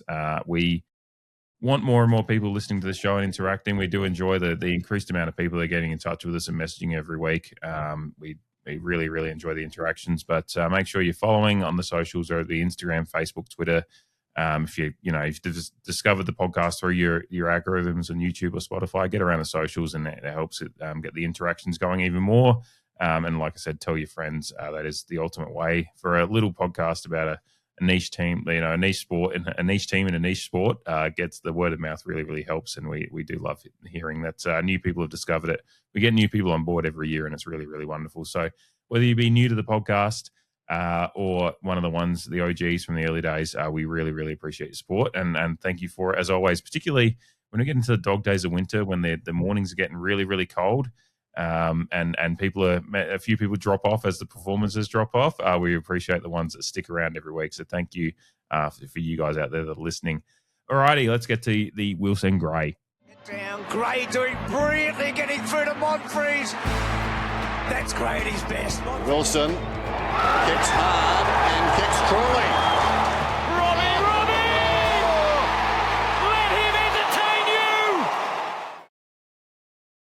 Alrighty, Wilson Gray for this week. I do get to go first in my nomination. Of course, if you're listening and every week the nominations for both the Wilson Gray as well as the Goal of the Week coming up will be up on the Instagram page, on the Instagram stories on Wednesday evening. So Wednesday the 24th around 6 to 7 p.m. is when I get them up there based on Instagram cooperating and uploading them in good time.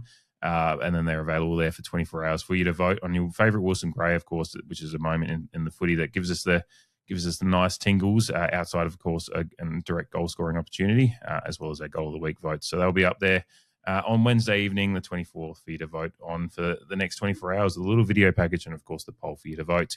Last week's winner was Jamie's nomination of Mitch Georgiades' assist to the Durdin one-hander mark. So it was like like two moments in one, with George's brilliant kick setting up a very, very nice Corey Durdin one-handed mark. 63% of the vote went to that one over 37% of the vote going to I was very, very proud of my caption for this one. Amadi can't dodge Ram.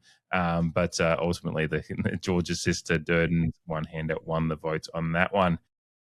I get to go first this week on the Wilson Grey, and I'm going to nominate. There was a moment, Radaglia had a lot of nice intercept moments. There was one in particular about, I think, 4 minutes into the second quarter, where Radaglia, there was a kick forward. It was actually a hack kick forward from Bo McCreary from the ground, from like the Collingwood's half-back line that just hack kicks to our half-back line.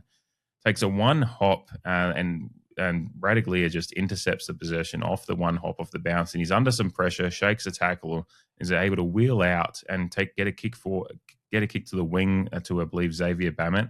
Then from there, it goes to an inside 50 and a pretty quick goal scoring opportunity from that point. So a Radaglia intercept possession, one that's not just an intercept mark, was actually having to gather the ball off the bounce and work around an immediate defender on him, and then find a pressure relieving kick. It all happened in one moment, and it was a really, really nice Radaglia moment. And sadly, the last opportunity, I'll get to nominate Asava Radaglia for the next 12 months. So that was already on my shortlist anyway, but happy to nominate Asava Radaglia's moment there 4 minutes into the second quarter. With the spoil, long, aggressive tackle on him. Burgoyne, slippery footy. Not a bad idea just to pump it off the ground. Radaglia, another intercept, and uses it beautifully to Bammett. Hello, darkness, my old friend. Yeah, good nom. Yeah, get well soon, Asava. We lament the fact that we won't be able to nominate you any further. Which gives away, I guess, that I'm not nominating an Asava moment. We'll just give an honourable mention to Logan Evans in the third quarter. Late in the third quarter, it looks like there's a kick inside 50 to Lockie Schultz, if I remember correctly, which I didn't write down, and works his backside off to effect a spoil, which was a good moment. Kill the ball. My actual nomination, though, sticking with Logan Evans, is a moment in the second quarter. Very similar vibes to yours, so it'll be a real off-the-half-back line type of showdown in our Wilson Grey this week. But Evans gets the ball on the half-back line, has a 1-2 disposal chain. Can't remember the person he has the 1-2 with, gets it back, and then kicks a bullet to Jack Whitlock, who has a shot on goal for I think it was our third goal in a row in that second quarter. If I remember correctly, I know that Jack Whitlock has a shot on goal off the back of it, but really good work from Logan Evans. And again, just shows that balance. Like I said, not afraid to get into a contest defensively, but also loves to contribute in our offensive forays. And that was typified in this moment as well. Love that. Yeah. I'm really enjoying like Logan Evans. I think you brought it up in the defensive chat as well to highlight those young boys, but Logan Evans quietly just having a really nice bounce back season from what was a indifferent sophomore season in the AFL system. So, and I think he's showing some kind of leadership moments, some maturity, and these kind of moments. The fact that he can impact going forward as well off of a halfback moment like that is very, very good to go forward with. So yeah, no, I like that little battle of the halfbacks in the Wilson Greys this week, which kind of goes to highlight what we finished off on our line by line. We were kind of finishing off on saying defensive structure is something that we're kind of leaning on a little bit this year, and the Wilson Grey nominations this week are very, very Michael Wilson coded in leaning on some defensive structure and some heroism across that line. So yeah, no, love that. All right, let's get to the goal of the week. Monfries has kicked a goal. Unbelievable. Haven't seen anything like that. It's gone at right angle. Flashpoint, Stevie Motlop, what a time! Oh! He is floating on air now! Well, we only kicked 6 goals in this game, but it wasn't too difficult to find a couple in this one. It was actually, it's a nice problem to have. You can sometimes get a low-scoring game where you're really, really struggling. You're like, I guess we'll just pick a couple of set shots. But, Jamie, you get to go first. But I'll just mention last week's winners, of course, from the Sydney game. You went 2-0 in your nominations last week. Of course, we'd taken in turns as to who gets to go first in each segment. So it kind of tries to keep it even. But Jamie got the 2-0 with his nominations last week. He nominated Butters shrugging off Isaac Heaney, as it were, to snap his finish last week against Sydney. 62% of the vote over my nomination of Jordan Sweet's one-step bomb from 50. So it was nice to see both votes were 60-30. You know, there was like a fair, and there's more votes coming in this year than there has been any other. So I appreciate everyone that's getting around the Instagram voting. It does seem to work as the best system for it, and a lot of people are getting their votes in on there. And I'm kind of keeping track on the people that are voting, like keeping track on who's voting in there. I'm going to do a like random little. It's the first time I've mentioned it on the podcast. Probably the first time I've mentioned it to Jamie as well. But it's just like I've got merch here on the side and planning to get more in. I'm going to send something out to some, like do a little like raffle of the people that have voted a lot this year, and just raffle off something at the back end of the year. So keep those votes coming in. I'm not trying to buy votes. Obviously, I'm saying this halfway through the year that people are. There's already the dyed-in-the-wool ones that I'm noticing that vote every week, and I'm appreciating those ones. So there'll be something going out to someone that does that, continues to kind of show that support. So we appreciate it, and I really, really appreciate like when we get these votes that are 60-30 or 62-38, 63-37. I like that we're finding a mix. There's some weeks where it is just clearly there's a winner, and then there's one that we just the other one that gets to go second just has to throw one in, but. It is nice weeks like this that people get really even on it, which is nice. People appreciate all sorts of different things. Anyway, Jamie, you get to go first in the goal of the week this week. What's your pick? Well, thankfully, there are two goals that are quite noteworthy. But I am going to nominate Ewan McKinlay, who I will again bring up the fact that I'm pretty sure all of his goals at AFL level have been noteworthy. And this is no exception with his attack on the football, attack on the contest, and his classy snap to finish. A bit of McKinlay magic, as I've written here, in the second quarter. Marshall starting to work his way into the game. Josh Dacos got Durdin for company. Spills free again. Collingwood numbers at ground level. Coming in the other way. McKinlay with a little check side. Oh, that's quality. Goal of the night from Ewan McKinlay. Picked it up, check side at home. Porter bagged 4 in a row. And then draws a crowd, gets the ball to the outside.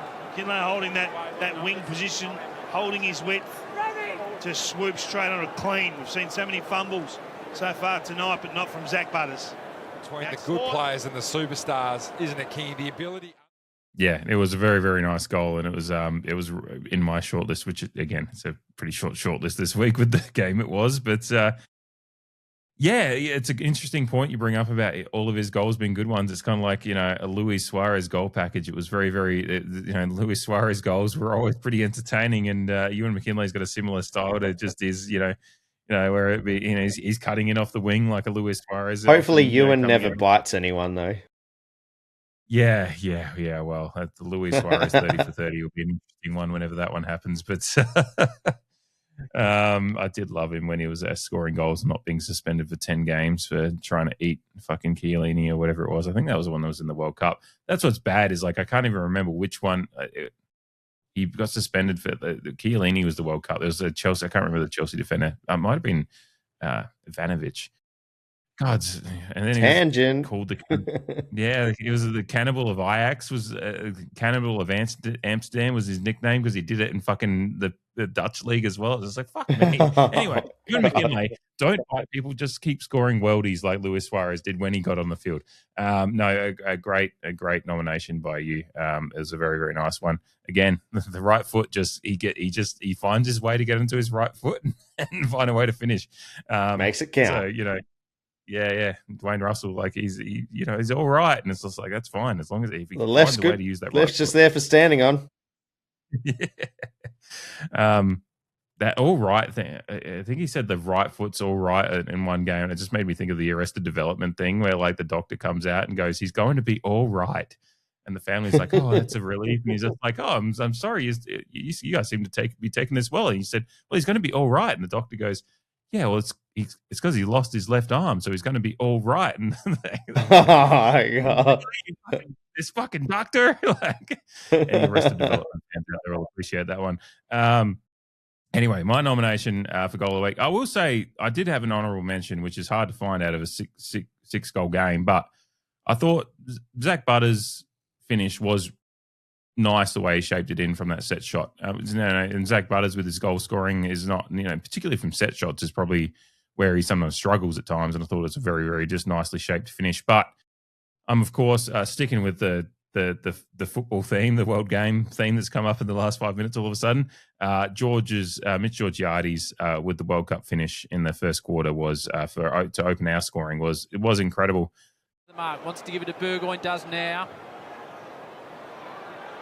Whitlock will come from behind through the hands of Cameron, leaves Georgiades. Wow. And in a World Cup month. Entry in the end. It favoured the Collingwood ruckman, really, who just dropped the pud. But Georgiades, smart body use.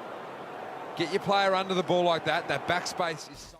Very similar to the DBJ Ole finish against Hawthorn, where on replay you realise just how much of an acute angle he had to finish at. Yeah. It didn't look like that as much in real time, but then when you see the behind the goal vision and he's west of the fucking point post at that point, it's just like that was actually a really, really nice finish. Ironic considering his inabilities to finish from the set shot in this game, but just shows that his magic ability around the ground is something that's still, like, he had a great around the ground game in this one. It's just the set shot was the only thing that let Mitch down in this one, but his soccer finish there was very, very, very tasty. Agreed. Yeah, George Galazzo is what I've written down here. And just to go back on that Zach Butters goal, I think what also adds to the goal is the hullabaloo around the goal. It's because he got it off a free kick, didn't he?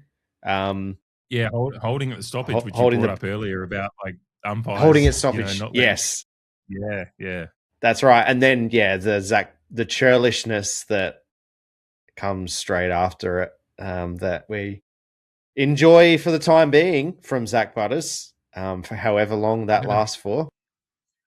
I know I'm going to try to be as pragmatic as I can be when the inevitable comes. Obviously, we won't to get into it too much tonight for the time of brevity, but obviously press conferences today lead you down a certain path in thinking about what Zach Butters' future holds, and I'll just be a nice person when it happens and be like, oh, well, I won't boo him. But I know it's the first time that Zach Butters does that against us, I'm going to fucking boo the shit out of the cunt. And he's probably going to be, that's exactly what he's going to do. My head will be in a bucket just throwing up whatever I've eaten for that day anyway. So, yeah, moving on. It's going to be weird, but let's enjoy it while it's here. So churlish is a good way. That is a very, very good description for the Zach Butters, just big smile on his face, just running into, just looking for some cunt to just mouth off at immediately after scoring the goal. It's just like, I just need someone. And then all of his teammates have to come in and be like, oh, we've got to back up Zach again. It's just fun, like seeing, people often talk about Lukosius looking a bit lackadaisical out there, and Lukosius was right involved in that, throwing a little shoulder at Dacos at one point in that. So just fun moment in the game at a time when the game was really, really, the game was at its, highest point of as far as drama goes, really. So before all the shit happened later on. So, a really, really nice couple of goals considering the 6 goals that were scored in the game that we get. I think it's going to be an interesting vote this week. I'll be interested to see which way it goes. So good stuff. Let's get to the Player of the Year voting. Now it's time for the CREEDCAST Player of the Year voting.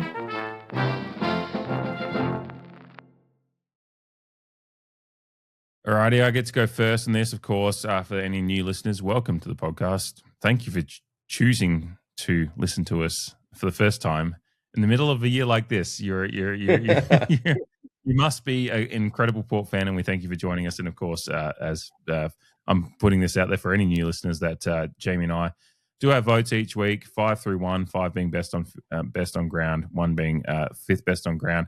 We take it in turns to go first each week, and neither of us know what our votes are. So we find out on podcast live together. I get to go first this week, and so I'm going to go my 1 vote. And I didn't actually have too much deliberation with this once I looked at the stats. I'm giving my 1 vote to Asava Radaglia for his 71% time on ground, and just a shout out to his kneecap going sideways and just the tragedy of it again. But the fact is, while he was on ground, And we mentioned it earlier. The commentator said that he was having a tangible impact on the game still being a contest because, the structure of defense and the way Collingwood were having to try to figure out ways to score with Asava playing the way he was incredible. He had 10 intercept possessions, as you said earlier. The 10 disposals that went from his 10 intercept possessions that went at 100% disposal efficiency. A couple 1%ers. He takes the 6 marks, which are, of course, all intercept marks as well. Just having an incredible game that was, if he stays out there and the injury toll doesn't happen and changes our rotations, it's like, who knows what this game could have brought in the last quarter if those momentum swings had come. So his impact on the game was incredible. He had, and again, it's just tragic that we don't get to support this player playing any games for Port Adelaide for the foreseeable, the next 12 months, as it is reported at this current time. So had to give it to Asava. I think he's quite, as I said earlier, he's quietly changed his stars for this club, and I'm really, really, really pleased that he's a Port Adelaide player, and just really, really saddened by the fact that I don't get to support him as a Port Adelaide player on the field for the next 12 or so months. So Asava gets my 1 vote. We talked about him earlier as well in the midfield chat, but Jordan Sweet, you were talking about it being underrated. Some of his, doesn't get talked about a lot in the macro of everything that's happening with Port Adelaide at the moment. Jordan Sweet just quietly having an incredible season, I think, and really solidifying his place as the number 1 ruckman for the moment. Again, who knows what's going on in the future, but I think just his performances and the fact that I think it's an interesting point you brought up earlier as well about his ability to, Darcy Cameron and Sweet from last year versus this year, the changes there. I think it just shows the way the Sweet's changed his game. Obviously, the hit-outs were a highlight as well, but he has the 4 1%ers. He has 385 metres gained. He has 8 clearances himself, a couple from the centre and 6 from the stoppage. Like, the way he's kind of changed his game to be a bit of a bull, I think is really, really he's shown that, but he believes it now. He believes in himself. It's kind of like the Morpheus, like, he believes thing. Like, he's actually starting to believe in his ability to be the number 1 ruckman rather than just being told he is. I can fly. So Jordan Sweet gets my 2 votes. I think he's doing a lot of things right. He's getting involved. His score involvements, his clearance numbers, his hit outs. Considering the way the ruck game has changed and his relative inexperience as a player as far as AFL level still at this point, the amount of time he had to spend on the sidelines, I think it's really, really. It's really, really, I don't know, there's a vibe to the way Jordan Sweet plays. I think in particular you brought up that moment where he tried to charge through on the wing and kind of, I think he didn't get caught holding the ball, whereas he has been called holding the ball at other times, but then he didn't get called holding the ball, a little bit lucky, and then the ball kind of spills out. But then in the next, 3 seconds later, he's just throwing his boot at the ball to just hack it forward as well. Like, it's like, no matter, like, he's just, like, Jordan Sweet is inevitable, and it's really, really nice to see. So, yeah, Jordan Sweet gets my 2 votes. I've got Zach Butters in at my 3 spot. I found the 3 through 5 very, very difficult because I think there's a few players. It's one of those games where no one stood out, but they all played reasonably well. But, Zach Butters, 88% disposal efficiency out of his 25 disposal. So it's like a lower disposal. And, when you see Nick Dacos on the other side have the 40, it's just like, oh, well, he's had a lower game. But he gets 7 clearances. He has 4 tackles. And again, like I said, the 88, I think he was up there in the pressure racks and the ground balls as well. I think disposal efficiency is important. The 7 score involvements as well. He obviously kicks the goal. A good mix of, he had 3 clearances from the centre, 4 from stoppage as well. So good mix there. He was involved in everything and actually doing some really, really nice things in the connective, like the handball game, some of the connective stuff that he does around the ground, just some moments that he had that were just quintessential Zach Butters that no one else can do. Again, it's just like you would have just liked to see him when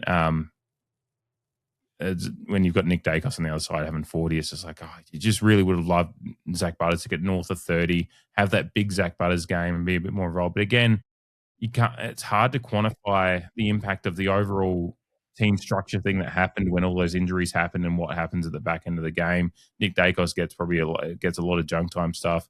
Zach Butters is involved in the team that's having to just completely change what they're doing for the last quarter to try to mitigate the damage. So what happens there?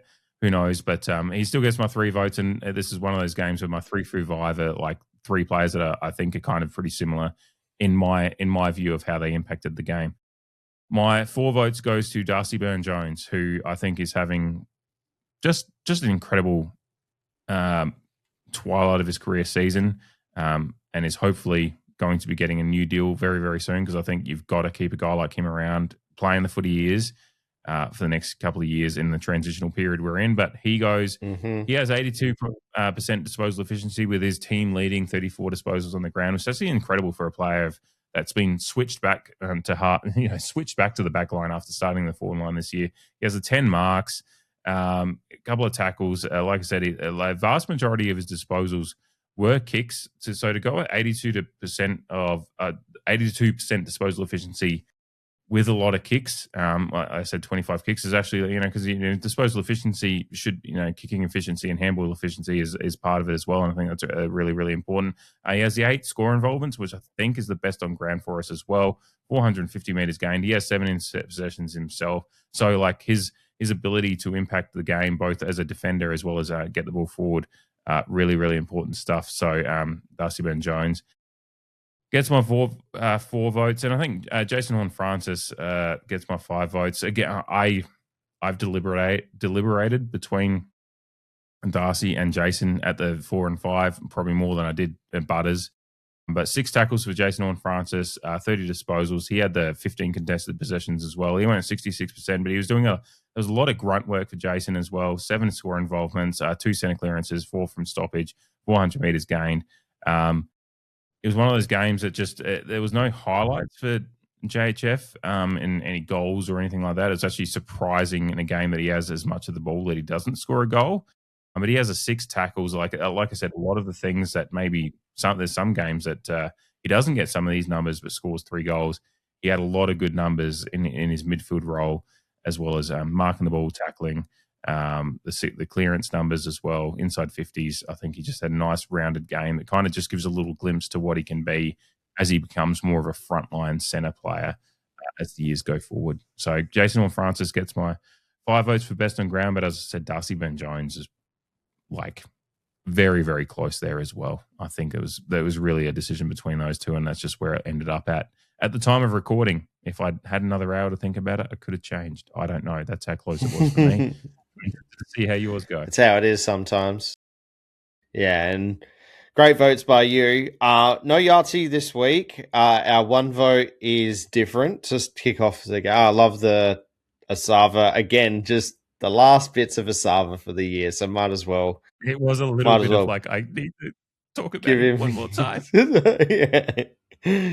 Don't do it, Merv. I've gone Willem Drew for my 1 vote. Like I said earlier, just really happy with his all-round game. There is obviously that question mark of whether he should have tagged or not, but that's not his call. So 27 disposals, 8 contested, 5 intercepts, 6 ground ball gets, 77.8% disposal efficiency, 413 meters gained, 7 marks. He had 6 score involvements with 1 goal assist, 3 inside 50s, 3 rebound 50s, 17 pressure acts and 4 tackles. So a good balance. And I think he was top 3 for our rated players on the night. 2 and 3 are the same. I've got Jordan Sweet at 2 and Zach Butters at 3 for all the reasons that you said before. Sweet, underrated game, underrated season as a whole across the competition, I think, considering his hit out and hit out to advantage numbers as a ruck, along with all of the other numbers. Zach Butters, 3 votes as well. Yeah, like I said, for all the same reasons that you said, and quite an interesting stat. I think it's 14 games in a row where he's in the top 5 rated players on the field for the games that he played in, and I think the record is 16, which he looks like, I don't see why that unless he gets tagged hardcore out of the showdown. I was going to say showdown it's an interesting opportunity to test that, but yeah. you know, considering the second half of the last showdown, he got clamped pretty well. But anyway, your deliberation over JHF and DBJ, I will alleviate because I've got JHF at 4 and DBJ at 5 votes. So yeah, we run a real coach's vote type setup. And out of 30 votes, we generally get the players get their due rewards across those 30 votes combined. So yeah, JHF, really interesting game coming. It will always be an interesting game for Jason Horne-Francis coming up against Collingwood, because it's obviously the number one draft pick in JHF coming up against had he not been a father-son aligned, probably would have been the number one draft pick in Nick Dacos. So there's probably always going to be a little bit of pressure on Jeff. Under the current rules, probably the number one draft pick in Nick Dacos. Fucking cunt, Greg Swan. Anyway. Yeah. C-bomb night for Dave tonight. But yeah, I was really impressed with JHF. And like you said, less disposal games and he kicks more goals. But yeah, he's got the 30, 15 contested possessions. I like the fact that he's getting a lot of these games this year where it's high disposal, it's impact on the contest. But yeah, he's getting those contested possession numbers and the tackles to add that defensive side, which I think he's drawn criticism in the past that he only runs one way. But it's good that he's lifting his bar. He has this season, but on top of that, he's adding those extra bits to an already pretty good game. His game overall, not just this game. And DBJ, really proud of DBJ and how he's just gone about his business. Again, I mentioned earlier in the year, this is a guy that literally played with blood covering his face and didn't really want to come off, and bleeds for the jumper, I guess you could say, and has been maligned and a bit of a whipping boy over recent years. And again, criticism is all well and good, but just remember like who you're supporting and like and all of that, like I mentioned before. But really good that he's just taken his halfback role like a duck to water, much like he did when he got shifted forward. Just rejuvenated him again. And yeah, the 82.4% disposal efficiency, 450 meters gain. And like you said, 25 kicks out of 34 disposals just kind of says it all.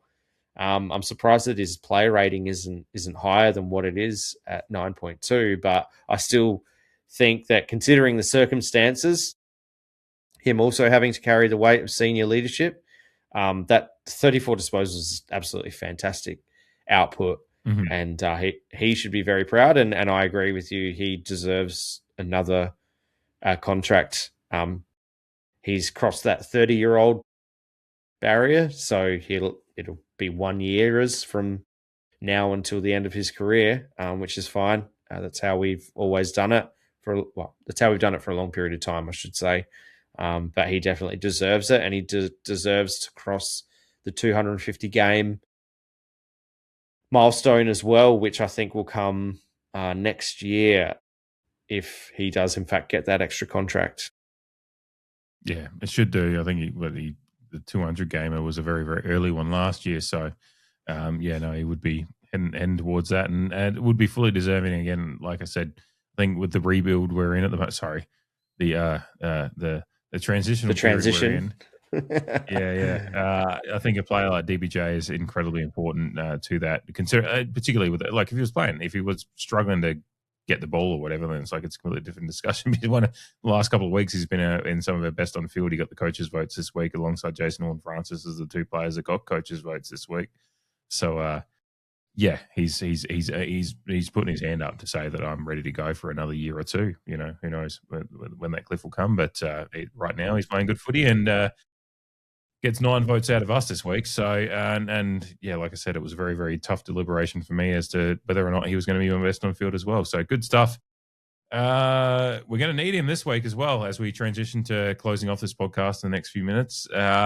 It's Showdown week, so obviously we'll have a big episode on Thursday night to chat about the Showdown and whinge about the Crows and all that stuff that we like to do. But a quick, just a quick look ahead at the moment, of course, Saturday evening, 7:05 p.m. at Adelaide Oval, on a day that, while being cool at 16 degrees at the max, there's no rain around for between Friday and maybe some the 30% chance of a shower on Sunday. So basically, if you look at a 3-day period as to what could be around on Saturday nights, looking like very, very good, just late June footy weather without any rain around. So not much wind either. So it should be a nice day, nice evening for footy on Saturday nights. Of course, the injury news, there's not really much in the way of any players coming back for us this week. Of course, the big news is that Sam Powell-Pepper is going to be on managed minutes in the Sandful Showdown to start bringing him back from his injury. But of course, that doesn't affect our AFL side. And there's no other players that are back in contention. Obviously, Jack Lukosius aside, who was named in the side last week and is a test officially for this week, and they're just making sure that Baker's cyst kind of issue isn't going to affect him, but anything else. So it's all about who might come in for the injuries. And of course, the big news out of last week, and I was down at Sturt for the game this week, and at one point was probably standing about 10 metres away from Brandon Thatcher, who was on the sideline in street clothes, watching the game from afar, because he was obviously pulled aside by the Port coaching staff once they realised the toll of the injuries against Collingwood. I guess right off the bat, Jamie, we're pretty sure that Brandon Thatcher is going to be playing in the Showdown. We do. Yeah, you can just about put your life on it. But yeah, obviously concerns for the Showdown, as we've all seen and kind of feel ourselves getting Adelaide at the wrong time. After considering our woes, we did get them at a good time the first time around, and unfortunately, agonizingly came up short by 1 point. But this time around, we're still in a world of pain, and on their side of things, they managed to get a lot of their good players back and have changed their fortunes a little bit, tapping on the door of top 4 at the moment for them. But what I see from our side is a team that, if it plays well, can still make it a contest. I do fear for a similar result as the second Showdown last year, which I unfortunately had to endure in the rain. Not that I was in the rain. The game was played in torrential rain, and half the team had the flu on our side of things. So yeah, all I desperately hope for, and we'll obviously get into this in a bit more detail in the preview, all I hope for is just dog hungry fight. Just fucking make it. Haramball the fucking shit out of it if you need to. We need to maintain some respect, I think, in this season, albeit everyone is cognizant to our injury woes and our transitional phase and everything else. But we may get an Ollie Wines back as well, which he was rested for the Collingwood game. So again, one of his better games for the season was the first Showdown too.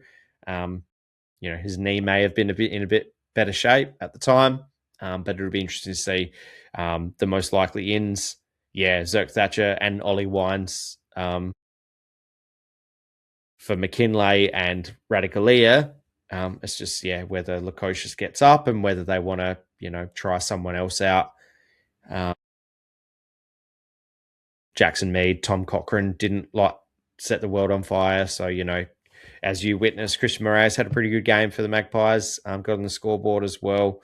The midfielders for the Magpies in Brody, Watkins. There's one other as well. Name escapes me, but they all put Lorenz. Thank you. Yeah, put up some pretty good numbers against. So selections will be interesting, but I think we'll see a fairly consistent side in regards to players that have played this year outside of Zerk Thatcher, which is obviously a necessity coming up against Adelaide's 3 tools. Yeah, absolutely. Well, of course, talk about it in much more depth on Thursday evening's show, which will, of course, be out Friday morning. I did want to mention one thing, which is interesting Showdown week, but obviously when we closed off recording on Thursday, we hadn't seen, I think it was only when I jumped on my phone after, I think it was only breaking at that point, the Tony Modra, obviously, accident that he had, and the news that was kind of at that point when we got off recording on last week's preview show was, he was fighting for his life, and it was like, who knows what's going to happen. And for me, as a kid born in '88 and growing up, my first memories, I said to my parents, I was talking to my parents the next morning, I was just like, I think like my first favorite Port player was Scott Hodges, but I said to them, I genuinely think the first player I remember knowing who they were as a 5-6-year-old in South Australia, born in '88. So it's kind of like when Modra Mania took over was when I was 5 and 6 years old. And I said to my parents, I genuinely think the first AFL player at all that I knew who they were was Tony Modra. So I know we're a Port Adelaide podcast, and we're pretty much 99% of the time like, fuck the Crows. But Tony Modra is a player that kind of transcended that for me. At the time, I was also indoctrinated into my family's idea of thinking that, you just support the South Australian teams, which I broke away from pretty quickly once I actually got a brain of my own. But Tony Modra was still a player that he was quintessential cool. He was obviously just an incredible player, and even reading the Scott Hodges book, Scott Hodges has some incredible stories of him and Modra getting out on the piss and doing all sorts of stupid shit together when they were playing together at the Crows. And Modra just seems like the kind of player, although he's obviously still very, very involved with the Crows, with some of the game day stuff and whatnot as an ambassador and whatnot. He still just seems like a player that's like impossible not to like. And the fact that I remember, even though I was obviously a Port Adelaide fan, when he got traded to Freo, I was just like, that's such a dog act. Like, you don't take that guy and send him to Freo. And so, like, I still feel like there's a little bit of like Wharfy symbolism with the fact he ended up at Freo after being binned by Blighty and all that stuff. But overall, just as a moment last week, I was genuinely devastated thinking that he wasn't going to get through the night. Like, that's what the news was to me at that moment. And so I was very, very relieved when I woke up the next morning and started seeing the news that he's fought through.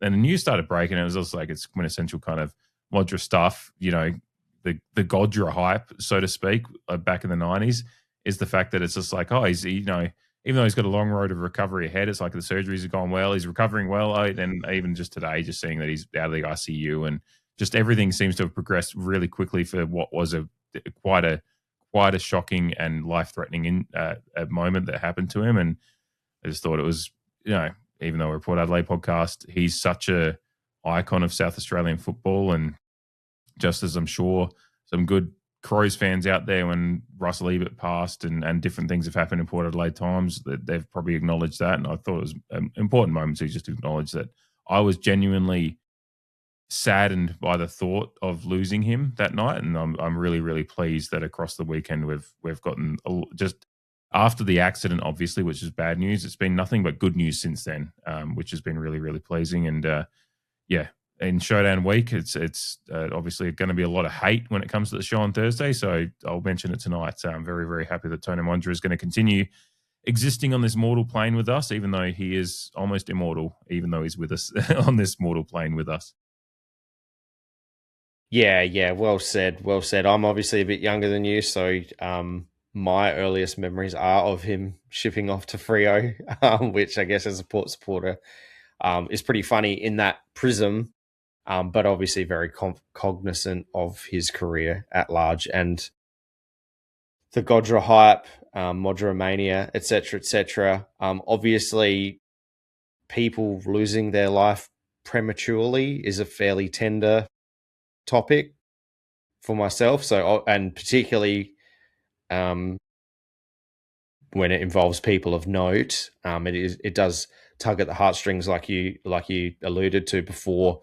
So yeah, credit to the medical team, and I'm sure there's just a huge collective sigh of relief over the weekend and in the early stages of this week that it looks like he's actually going to pull through with some scars and maybe a little bit of trauma to go along with it. But just thankful that the world doesn't have to farewell someone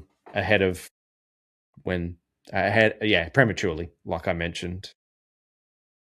Yeah, that's it, isn't it? It's like it's kind of one of those things about life. It's like there's a time comes at a certain point for most, but when it comes far sooner than it should, and in the circumstances that it happened, it would have been just even more tragic than whenever it inevitably does. But the fact that we've come out of the weekend with some stories and some, even some jokes from Mark Rashid on the radio about, maybe he's just going to look like the rest of us rather than the good looking man. It's just like a lot of allusions to the fact, like the hype and the almost the mythical status that Tony Modra still holds. And even as a Port Adelaide fan, I can acknowledge that and just enjoy that and be relieved that the South Australian football fan base, and people that enjoyed him as he represented us in state of origin, so we can latch onto that as Port Adelaide fans and just be the fact that such a character of football, both in his play on field and, as I said, read the Scott Hodges book. There's some good stories in that one about the British Hotel in there somewhere. So, there's some good stories about Modra on and off field, and we get to enjoy him for a fair few more years here. And I'm just relieved that the worst didn't come to pass in that one. And agreed. We'll leave it at that and get back to the hate week on Thursday evening for the preview show.